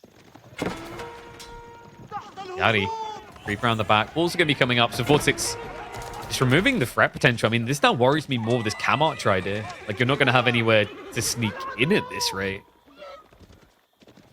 Yeah, walls are definitely going to make it harder. A lot harder for Puppypaw to get these sneak attacks in. Still trying though. Walls are going to be finalized now though. Might get a villager here. Oh, the Spearman up around in time. Just clip onto him. Gets villager killed. Nicely played, and he's even going to creep over. There's only horsemen here to protect, so he needs to run. No Spearman nearby. He's trying to rally them back home. Yari, I mean, even if they get the horseman kills, it'd be pretty damn nice. Just hang around as long as is feasible. The unfortunate reality behind this, though, is that even though VortiX did just kill a couple of villagers yet again, the growing TC idle time, the theme that we've seen here so far, just means that, yet again, Puppypaw, he's ahead in the economy. Yeah, I mean, it's been that way for a long time, right? Like, you got those worker kills early on. Oh, that is huge. Oh, what a catch! Yari, shrinking numbers. It's all in on Yuumi now. And look at the horseman count. We wondered, how is Puppypaw going to answer? How is he going to solve it? This may be exactly what he needed. He's brute forcing into this fight. He's not even showing any sort of formation, flank attack. He's just ham fist sending it. Shinobi do get a clip of the grenades. But at this point, the only thing that VortiX can do is snipe out Spearman. He still doesn't have a horseman solution. Just not enough Yari remaining here. We trying to run back for their lives, but it's just not enough of a front line. Although it's going to help him get this army back to safety. Puppypaw got to be feeling confident with that. I mean, that's huge. Income's massive. It's massive, and also, like, the army value difference is pretty important here. You know, like, the military pop, oh, it's a 10 lead. It's big. Doesn't seem that big, though. Until you remember that Yuumi are cheap. Horsemen are not. That's the big difference maker. And it's just going to be so easy for him to try and find raid targets now. Like, we can even just see this burn down. Yeah, he's thinking about it. He's going to force the fight. Cam Arch is moving with the horseman in tandem. Baits the Spearman forward, which means Cam Arch is going to wipe them out straight away. Dives past them, straight on chasing into the base. We've got new Daimyo spawning, but nowhere near to buff the attack speed of anyone. And VortiX is becoming more and more reliant on only bows to try and hold back the Arabic wave.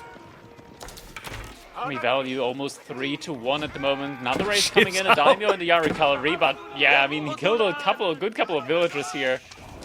Yeah, but like, but Puppypaw's building more of a worker lead. Look at the top. What's going on? TC idle time. He's just not actively producing villagers anymore. Now the Cam Archer horseman, he splits them off to deal with this. Shinobi gets spawned. He just leaves some around to idle on the pig.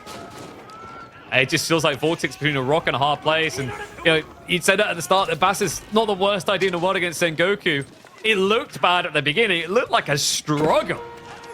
But Basid still able to reach that peak formation. Chasing onto the Yuumi. Another bad fight waiting to happen. He's trying to go for snipes. Those camel archers just don't die easily. Neither do the horsemen. Hold on, but the spearmen, they just getting one shot with every single volley from these camel archers.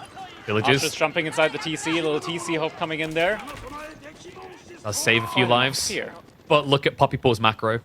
He's going for castle. Like, there's no pressure on his base anymore. I think we've seen, like, maybe the Daimyo's previously trying to raid. I don't mind VortiX doing that. Like, the attack speed is less effective against with range units than melee units. But, you know, the fact that he's even trying to find a way of raiding at all while under this pressure shows you how dire VortiX feels the situation is. Camel archer is just so tanky. One does go down, though. Premium, a lot of premium units here that move from Puppypaw, but yeah, as you mentioned, should be Castle H coming in sooner rather than later.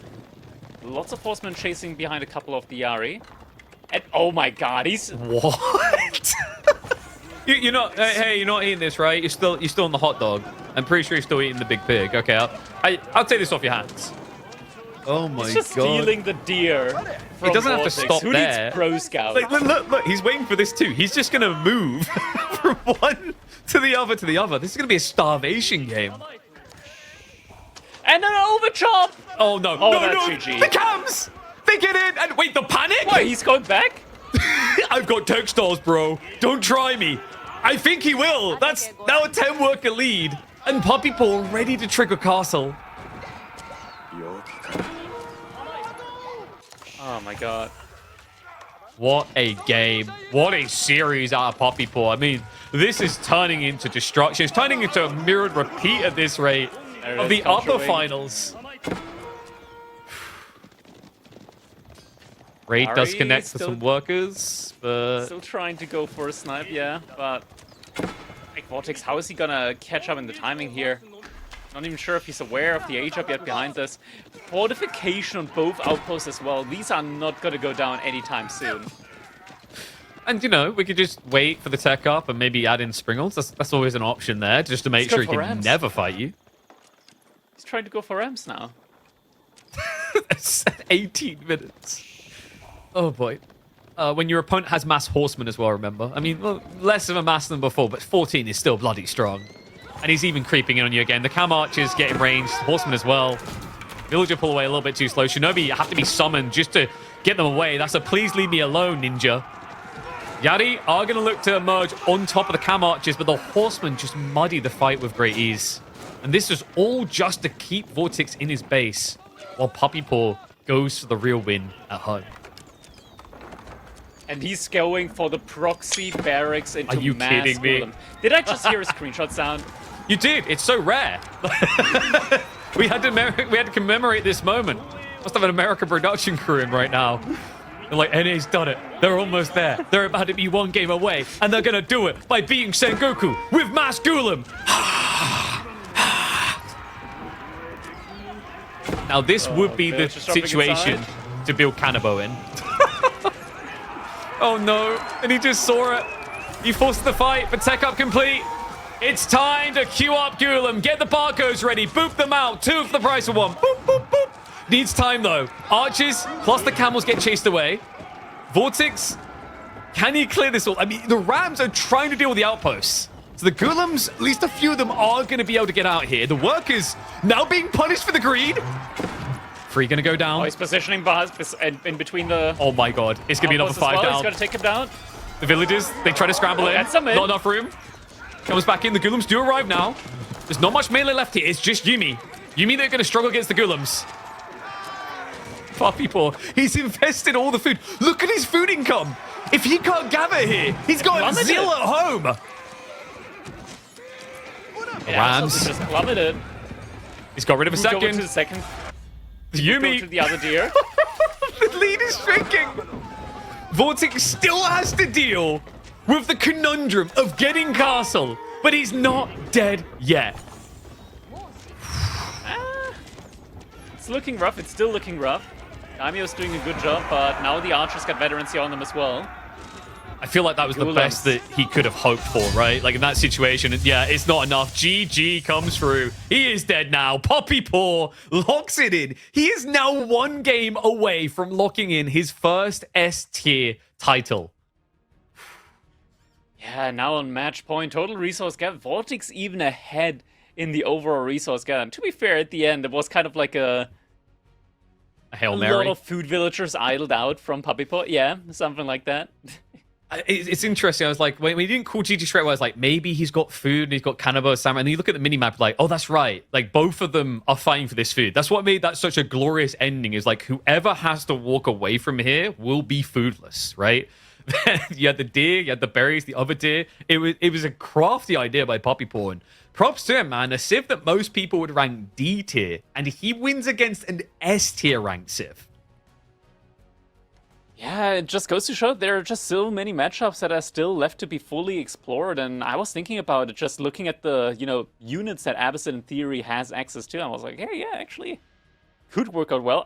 To be fair, I didn't expect that much of an investment into the Camel Archers, but if it works, it works. And now that is going to lead us to our game number 5, and it's going to be on Kawasan. We'll be seeing the Knights Templar up against the Holy Roman Empire for VortiX. So he's going to have to get a victory in with the HRE up against KT. Yeah, this is an interesting matchup, actually. Knights Templar, this feels like, I want to say, the most consistent map to come out with. Was Shushi in the draft? Did Puppypaw get both Shushi and Knights Templar? I think he did, no? Which... No, Shushi has... that must have been snipe then. I would imagine that was the snipe, because Shushi is like considered to be China, though, the best. Got it. Yeah, so maybe it was China Knights Templar pick and then Shushi HRE, which would make sense on the drafts, I think. We can take a look at it just to see what has been sniped out as well. Just a moment here as the highlights do conclude. This was the moment where just tons of Yari cavalry just got pinched, sniped out, and... I mean, this was A-click mode, right? That was the brunt of VortiX's army that he just lost there just before the big fight. Like strategically, your brain switches off here, because like, okay, the Abbasid force is so big, we just A-click. Like, yeah, oh, wow, he's sniping all the spin with the Yumi. It's like, yes, but look at how many horsemen there are. it gives me PTSD flashbacks to the good old like Abbasid strats. You know the like the mass horsemen with a single camel archer, like when we used to have mirrors.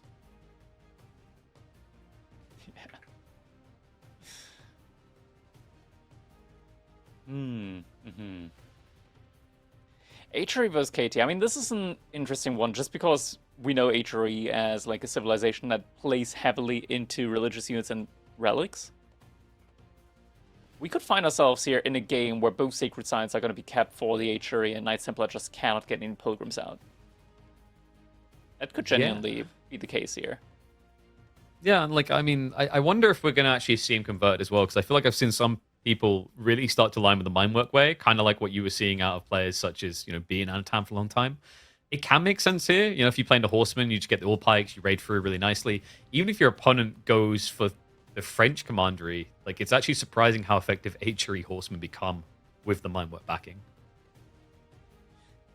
Yeah, all pikes is just one of those upgrades that, like, you have normal horsemen, suddenly they're as good as, like, Ghazi or a similar level as Sipahi, and they just do a lot of damage. Up against villagers, suddenly they need, like, one hit less to kill a villager, and you see horsemen come in, you're like, I got time to micro my villagers away, then you just suddenly see how much damage they do, and like, okay, never mind, I didn't have enough time, and yeah, they're pretty good of a unit. And we do now see that it has been Mongols and Shushi that have been sniped away here for these players. So KT up against HRE, it's a similar matchup that we've seen before. Like twice so far in this tournament have we seen Kawasan Knights Templar up against the Order of the Dragon. This time the HRE, I want to say like bigger brother of the Order of the Dragon here. It's a question, can they make something happen here against this one? Because so far Knights Templar have won both of those games up against the Order of the Dragon. Yeah, it's like my brain is thinking like he sniped Mongols because he's a little bit paranoid he would be allowed Shushi, right? And that leaves China for, I mean, Gorge is good for them. Golden Heights, not your go-to these days, but I've seen a few picks there. But King of the Hill, I do wonder, like, can you imagine we go all the way, it ends on King of the Hill, and it's a good old classic China? Because I feel like we don't see it on that map anymore.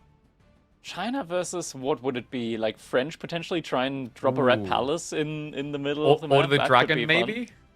Oh yeah, Order of the Dragon would be perfect there as well. We've seen him time and time again, just being super solid there. But enough of that. It is time for us to jump into our potential match point here. It is going to be VortiX playing as the Holy Roman Empire up against Puppypaw with the Knights Templar. Match point for Puppy now as we're moving over to Kawasan. And VortiX, he's greeting us with a classic Dark Age rush.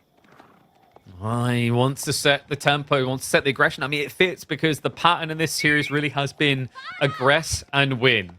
Sit and die, really, for every single game. And Puppypaw, just a dominant lead, right? Like, the threat is on. VortiX cannot afford any more mistakes. I mean, it's such a polarizing feeling as well from a drafting perspective. Your opponent having a one-game lead, it's not something we've had a lot historically in Age of Empires 4, so it already sets you in this pressure motion. It's always been pressure, right? Like, this series has been entirely VortiX playing catch-up, which means you always feel like you have to get the upside on the draft. Yeah, most definitely do. Puppypaw looks like he was thinking about going for an early dog play, now decides against it. Maybe he did scout out that barracks and does decide, okay, I'm just quickly going to be grabbing all the gold that I need for an age up, and then I'll just go age up, and I'll think about water after I hit feudal. Yeah, I think this makes sense as well, of how quickly you can get that tech up. The question is going to be, which direction do we go in? You know, I said about like the potential French commandery, even though it's not that popular these days. I think now that you're seeing spearmen, probably not. Likely one, I think, would be Hospitaller. Even received a few buffs. I don't still feel like we're in a situation where you necessarily want to build the unit that you get for that. But I have seen... Or more melee? You're 3 games up, so you just say fuck it and you go for the sergeants. Oh, whoa. You got an axe to grind, or throw in this situation. What? Are you just that desperate for them to win? It's a pretty cool... Wait, oh. No. That's a first villager kill. But lose the spearman for it, but... I mean, that's worth it. That's absolutely worth it. And he gets a dock up behind this. He's not skipping a beat. Tempo advantage now for VortiX, yeah. Like, that's insane. One spearman into dock. The confidence in that. I don't even know if it's confident as much as, oh, he's already gathering gold. This isn't going to do anything. And into a, oh, wait, I got to kill. Let's replace that spearman. Because he's going to want the one at least to try and intercept the pullout towards the ponds.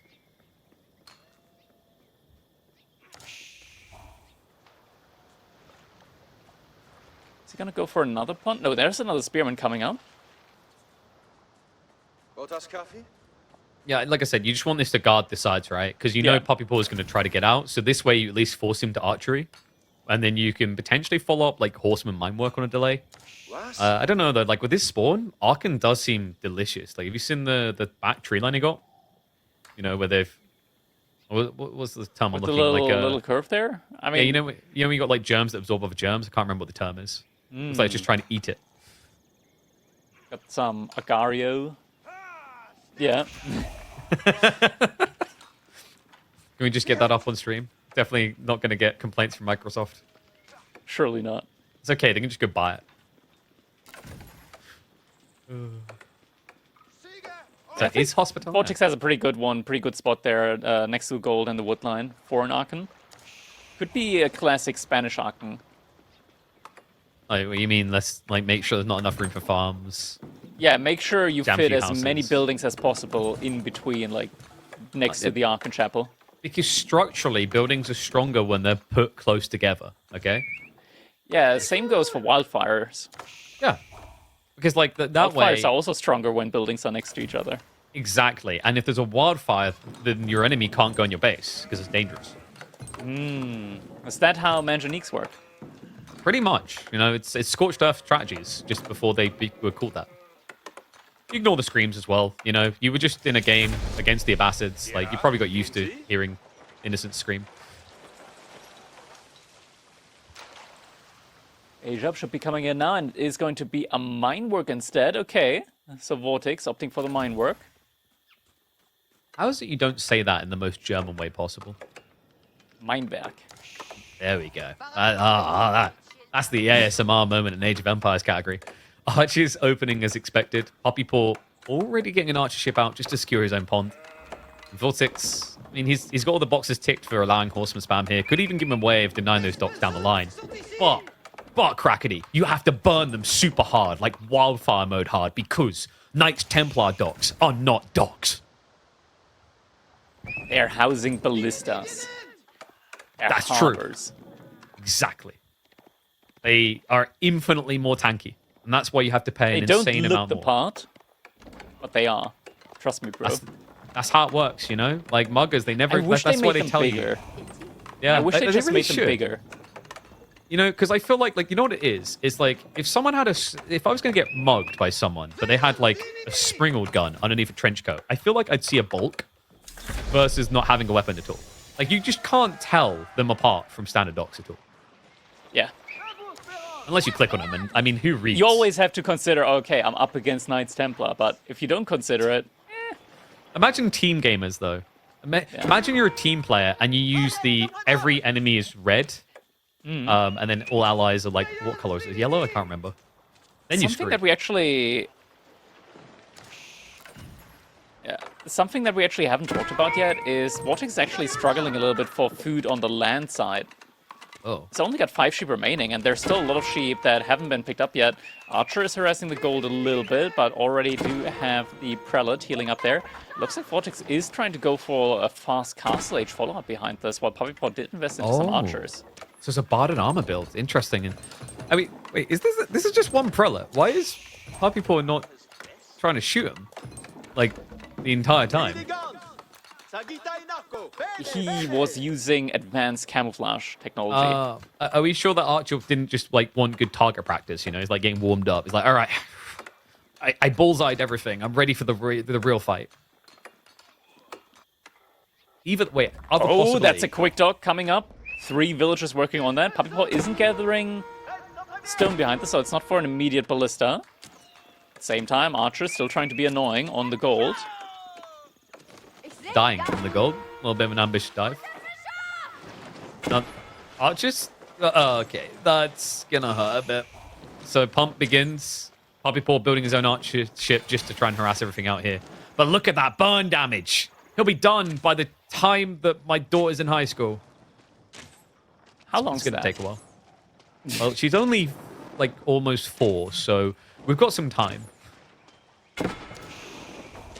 It's like where you want one of those, you know, the what are they called? Where like you have the vlogs and they speed everything up, the timeline videos. Oh yeah, yeah.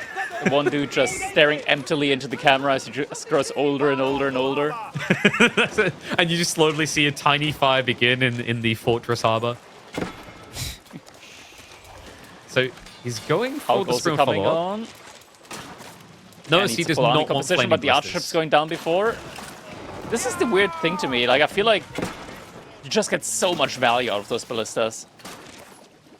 It's like DPS-wise for the cost, I don't think it's actually any better than arrow slits, right? But it looks cooler. Probably not. It looks cooler and... No, I not mean, that ability. We don't care about that ability. The one on the top right. Closer. Yeah, yep, there's a few sprinkled abilities in here. Yeah. Yep. There's a little nudge up. Almost. Almost. That's Imperial Age. I don't think it's going to go that. Okay, we're just going to look... Oh, come on, that's the wrong one. Yeah, you're almost He's there. doing The it one to the intentionally. left, one He's to the doing left. it intentionally, No, I he's swear. doing it right. It's just the one to the left in the HRE dock. That's the tech we want. Okay, now we're just going to look at land. Yeah, pretty much that, but on fire and in the feudal age. We are grand finals, man. Yeah, this thing right here. Get a hold of yourself. It's weird. It's actually it's not like that it does, expensive. 25 more wood and like 25 more stone. Yeah, but I think it does like 50 more 7 resources. more damage, and that's it. It's like 20. It does 20% more damage than naval arrow slits. It just looks 12 times cooler. Doesn't it also attack faster? I think it's the same attack speed. I'm not sure. I never used it. It just making looks stuff cool. up. It also has that weird bug sometimes where it will shoot It shoots further across than the it's map. meant to. I've also seen it shoot wildlife on land. So Oh, VortiX running out of food on land. First Iron knight's Arm's coming coming, in. Yeah. this I should was be trying to follow with the A jump. this would be Angevin The spears, nice right? relics. It should be. Nice I to don't know as think well. we're going to be seeing janitors this time around. Are you sure? VortiX is I am he's- absolutely positive. I think he's from Castile. I swear to God, if we see something like janitors again, okay, thank God. You say that. Like that should be It's one game. That should be an immediate disqualification. What would you just like put underneath it? He for showing genitals. It's a mistype, sure. but it's believable. Angevin Empire, 30 seconds out. This is going to give him the armored spears, which kind of just balances out against the now very heavily armored knights. Yeah, that's going to be a tough one for Puppypaw. Has to fall off from the gold. It's going to be getting a good amount of gold in from the next couple of pilgrims that will make their way towards that sacred site. But yeah, that's going to be enough to afford you a good bunch of heavy spearmen. Upgrade-wise, it'll be hard to afford upgrades at the same time, though. He's probably going to need some more barracks than just the one. Yeah, this is a little bit greedy. Maybe he thinks there's more focus on water. But we can see VortiX is gung-ho on land. Does reveal the first of the knights. Prelates moving out towards the wider flanks. He's only got one relic on the way home currently. And Puppypaw doesn't really have the bandwidth currently to go for them too. He's just prepping the true Castle Age answers. Spears plus the crossbows. Puppypaw really tried hard to deny some of the relics here, but the way the map is open at the moment looks like VortiX might get away with all of them. With the Arachnids, that's gonna be pretty tough for Puppypaw to combat. Yeah, I mean, especially when you go this type of comp. Like, if it's at least Templar Bros, you can mirror, but I think that's the beauty of the Mindwork design is, like, you know, normally Templar Bros, you can kind of favor them against standard knights. Adding the extra +2 armor, nah, it's not a great exchange anymore. So just put in this Point-blank weird bind charge. where he had to be slow. And, oh god, Couple of villagers. he's creeping, man. And wait, Yeah, that VortiX guy getting leaves big safety, value. finds the crossbows again. It's just ignoring the Angevin spears. Is it even worth putting villagers in the TC against barded armor? You know when you know it's futile, but if you don't try, your teammates are going to call you out. It's that. You gotta at least like. You gotta look like you you're thought it trying. was real. Yeah. Yeah.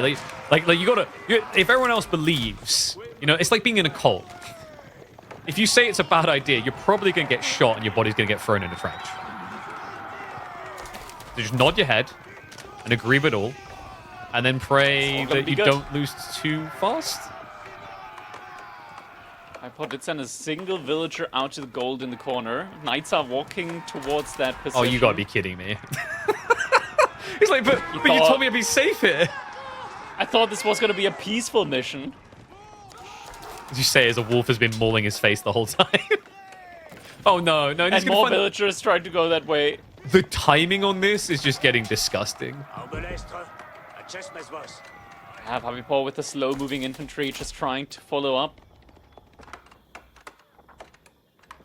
It's so hard to just run after these knights every single time. They're just so much quicker. It's just a big pacing issue, really, isn't it, as well as the concern here? You know, like, the food is just eclipsing what you're able to gather on gold. It's just stopping you getting a real comp. Knights even hanging around for the occasional Angevin spear. It's really only the crossbows you're worried about. It's, you know, when you go this type of knight comp and your opponent's playing fishing, like, you see how loose everything is. The spears, these are slower spearmen. And the crossbows, just as slow. You can't keep pace with this.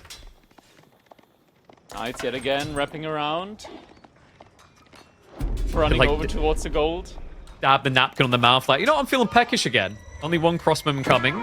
And it's going to take at least 2 hits. Probably 3 to get a kill, I think. Let's try to shivs out. Not successful. Nicely played. Still, you can't help but feel like the real problem has already occurred here, right? It's like, if we had a heat map, exactly. If we had a heat map for where Puppypaw has been for the last several minutes, it's been in his corner. Now VortiX behind this also starts blobbing up the crossbows. Perfect counter up against the heavy spearmen. Even more stables being added in behind this. This man plays like he has a lot of food income when he doesn't, but might still work out just courtesy of how much gold he's getting in. Yeah, and he has a decent number of crossbows to start dealing with Angevin spears, but I love the fact that Puppypaw is just blobbing normal spears. It kind of comically says everything it needs to about Angevin, doesn't it? That he's just choosing mass normal spears. I mean, part of it is gold issues, but it's also, like we said, chase potential, blob potential. You're a lot slower to get the English spears out than just standard. And these knights. VortiX, this is where he thrives, when he's just able to play more of a micro-intensive game. Sacred Signs being picked up behind as well. Villagers idled out yet again. Puppypaw only able to keep up in the economy thanks to 22 fishing ships at the moment. He's going to so much idle overgather. time has been caused as well. He's going to overgather and burn through that food really quick with 22. Whereas VortiX has a bit more of a stable income. The nice thing is shoreline fish is a lot more efficient than it has been in the past, but it's still a limited resource. Knights don't even care. They're going back in.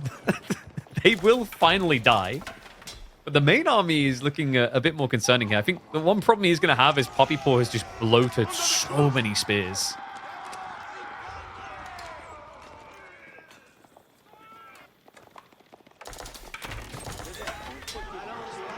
Horsemen coming in this time. Spearmen are going to greet them though, but the massive crossbows now. And they're just immediately going for villagers as well. It's also the speed on these bad boys, right? Like, they're actually able to kind of kite even standard spearmen. Wonder if we'll see a switch tool, like maybe just get your own spears? Nah, your opponent has archers coming. I was wondering if Springles was possible, but I guess too slow would be the concern. Puppypaw behind all of this though, we mentioned it, he's not behind in the economy. He's got a great amount of military units out. VortiX does have 4, should be 5 relics in here. I'm not sure why he hasn't picked up the last one yet. What is up with the macro as well? There's no way he's thinking of... He hasn't seen it! Oh, you got to be kidding me. Wait, has he not? No, He's not seen it? That's the only piece he has not scored. Alright, so 4 relic gamer. Puppypaw at this rate is going to end up Imperial, by the way. Like, this is getting a bit weird. He's pushing him back. Army size, not insignificant. So convincing. From VortiX, and now Puppypaw suddenly in control. Difference the fish makes, even when you overgather. The crazy thing is, like, I don't think he has even been using the shoreline fish. He should have been forced to them by now, but he's just deep ordering constantly. Yeah, look at it. Yeah. I mean, overfishing from one to the other. I feel like at that stage, you should be maybe undergathering, right? Like, not even getting the full 40. But he's just making it work so convincingly. 140 pop versus 118. Raid hits the backside. The Knight does go in again, but Spear's quick to react. And I swear, the Agavan Spears early on, it felt like it was losing the game. These normal Spears have clutched up for him in a huge way. And now he can go back into them. Now that he's the one applying the pressure, he can get the Armored Spearman, which can actually like dive past arrow fire. But the speed is still difficult for him to react to these horsemen. Good amount of reinforcements though. But it's just running past them. Yeah, they're just going deeper. There's a distraction right now because there's a main engagement. Crossbow's caught in range, horseman diving deeper. VortiX, he could lose the main fight, but could win the war with a move like this. This many horsemen. They march in, they charge onto the tree line. No pull away by Puppypaw. No reaction. Just stands his ground against it. He's too busy diving towards the main base, but it's a slow dive. That's building a huge lead for the Spaniard. Losing so many villagers on the woodline. The ships are being pulled. All the horsemen do end up going down. Look at the military. But the economy has been hurt severely. And Puppypaw, he's not exactly winning the fight at the frontier either. I mean, that's the problem. He's now having to reset from here. Like, that was meant to be your, haha, got you now moment. You did trade for trade, blow for blow. Instead, it's a big no. VortiX gets the time. He's rebuilding into the horseman again. And it's just so frustrating when you play against HRE in these type of fights. Like, the mobility factor makes it easy for them to win the range fights, even though you've got the lead. Puppypaw has regrouped now. This has to be the push. Aggression one more time. A men-at-arms switch has begun for VortiX, but it's going to be slow. Archers and crossbows overstay their welcome. Archers get the concave, they move in. The Agavan Spears littered in, but a little bit slow. Means he's sacking his spearmen. Horsemen try to rotate around the flank. There is going to be a reaction there, though. The push through continues. The horsemen not able to get that underbelly. The blocks are on point. Puppypaw fins the herd. Only 5 horsemen make it through. Shivs out from villagers on the front line. VortiX, it feels like he's holding on by a thread here. But the archer count, it is starting to thin. The Springle chips helping out a lot. It is mainly just spearmen remaining, and Puppypaw's reinforcements are taking a long time to arrive. Demo gets a good connect. Villagers idled for VortiX, though. So not a huge eco lead behind this. It's full focus on the micro. But that boat, that Springle chip, if this was a Command and Conquer game, it would have a 3-star veterancy already. Good God. Sniping them down. Count is low. I mean, where are the spears? I'm looking at the count. There's 27 Agavan spearmen. They're not here. On the way. Slowly but surely. Soon. Oh, there they are. There they are. Oh, he calls out the reserves, but he's done it. He's actually done it. That is it. Puppypaw locks it in. His first time ever thrusting an S-tier trophy. He will win 5-1 over VortiX. And the Knights Templar remain undefeated up against the HRE and their variant civilization. Puppypaw winning his first S-tier tournament up against VortiX. GG's all around, and what a result as well. 5-1 victory here for him. Definitely something that he has to feel very good about. A convincing domination, right? And, drowning him in spears, the way he done this as well. I mean, we've got to give him props for that. We're saying the Knights came out, okay, VortiX looks pretty damn good for him. To thread that needle back into the game so convincingly, and in a situation where it felt like he was going to be over-gathering the food, where he was going to drain himself dry, to still make it work, to optimize and find that recovery arc. I mean, you just got to give him such big props to that. Puppypaw, a well-earned victory, and does it twice, remember. He's the only person who could do it to VortiX twice in one weekend. Indeed, I mean, VortiX, the player that just looks so strong all throughout this tournament so far, taking down Marine Lord yesterday as well. And Puppypaw looks like he had his number all throughout today's series as well. Congratulations to him, and just goes to show, Paw is the law.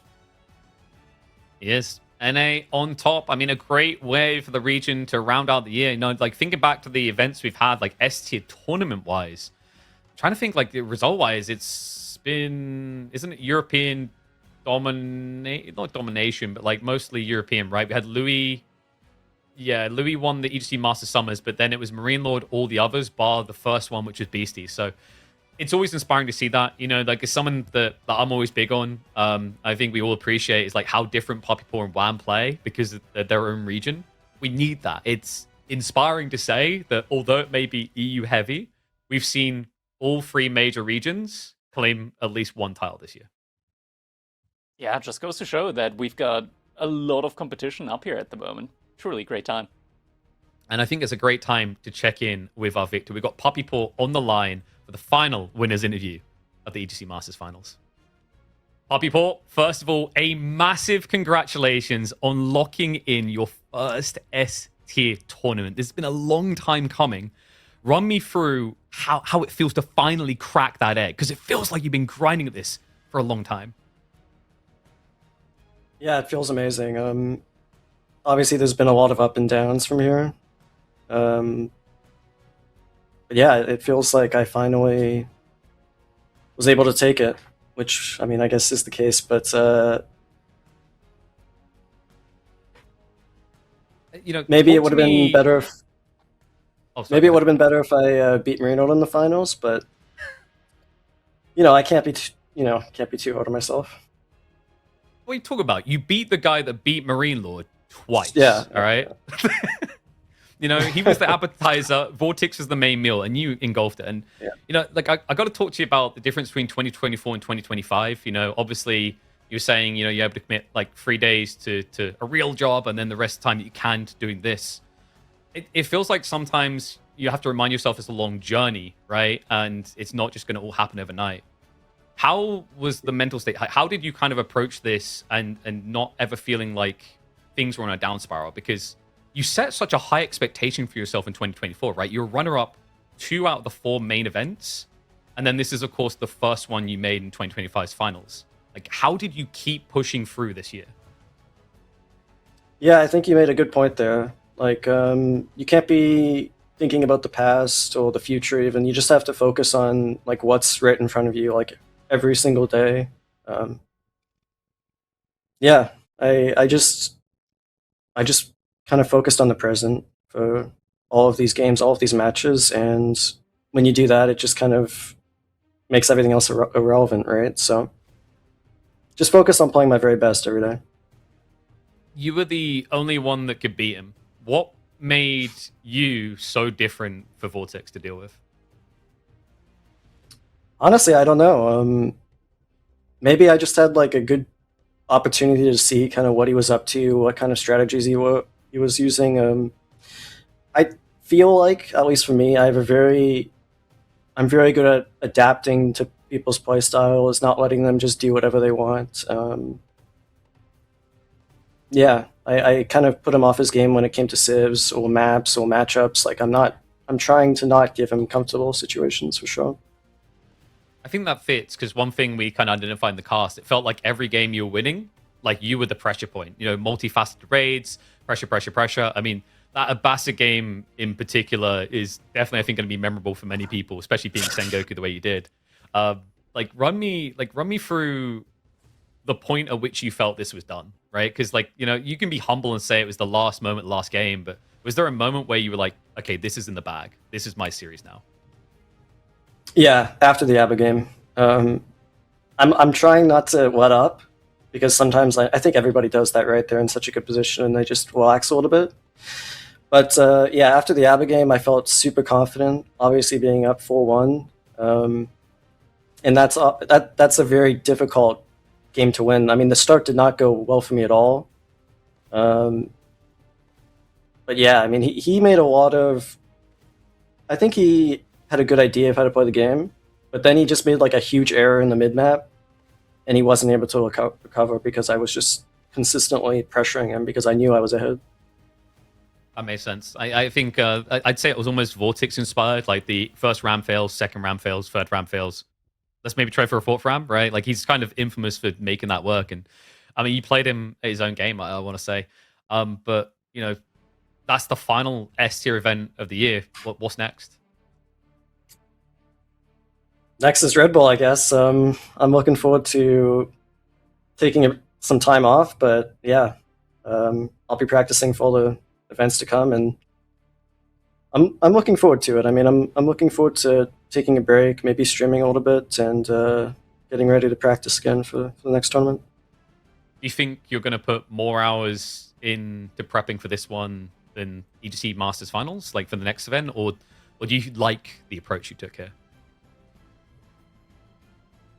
I don't know. Honestly, I don't know. We'll see. I mean, we'll see how I'm feeling, or what I've got on my plate. But I feel confident that, yeah. No, it works. I was just gonna say it works. You proved it, right? Like you beat people who've probably been putting in double the hours just because realistically they could. I mean, that's got to be inspiring. A great way to end 2025, I'd say. Yeah. I think. I mean, I might not be playing the game as much as other players. Though I do still play a lot. Obviously, I'm not gonna say I don't, but I dedicate a lot of energy into thinking about the game, especially with this new draft and the new civs coming out, and so I have ways to kind of catch up to people and make sure that I'm on point with my drafts and all that. I mean, the good thing is you're always looking for something to improve upon. I mean, some people go look and go, this freaking guy, he wins an ST tournament, he still wants things to improve upon. But you're right, like it's always an evolving game. Is there anyone in particular you want to shout out? Like, couldn't have done it without them type thing? Yeah. You guys might not believe me, but on Friday I played versus Louis MT. This guy beat me 6-0. Maybe I was having an off day, maybe not. I don't know. But I think I learned a lot from that series. I learned a lot. So I'd like to thank him. Obviously, I'd like to thank Wham. And on the last week, I got a lot of practice with Numadon. So, and all my fans out there, of course. Paw is the law. Thank you, guys.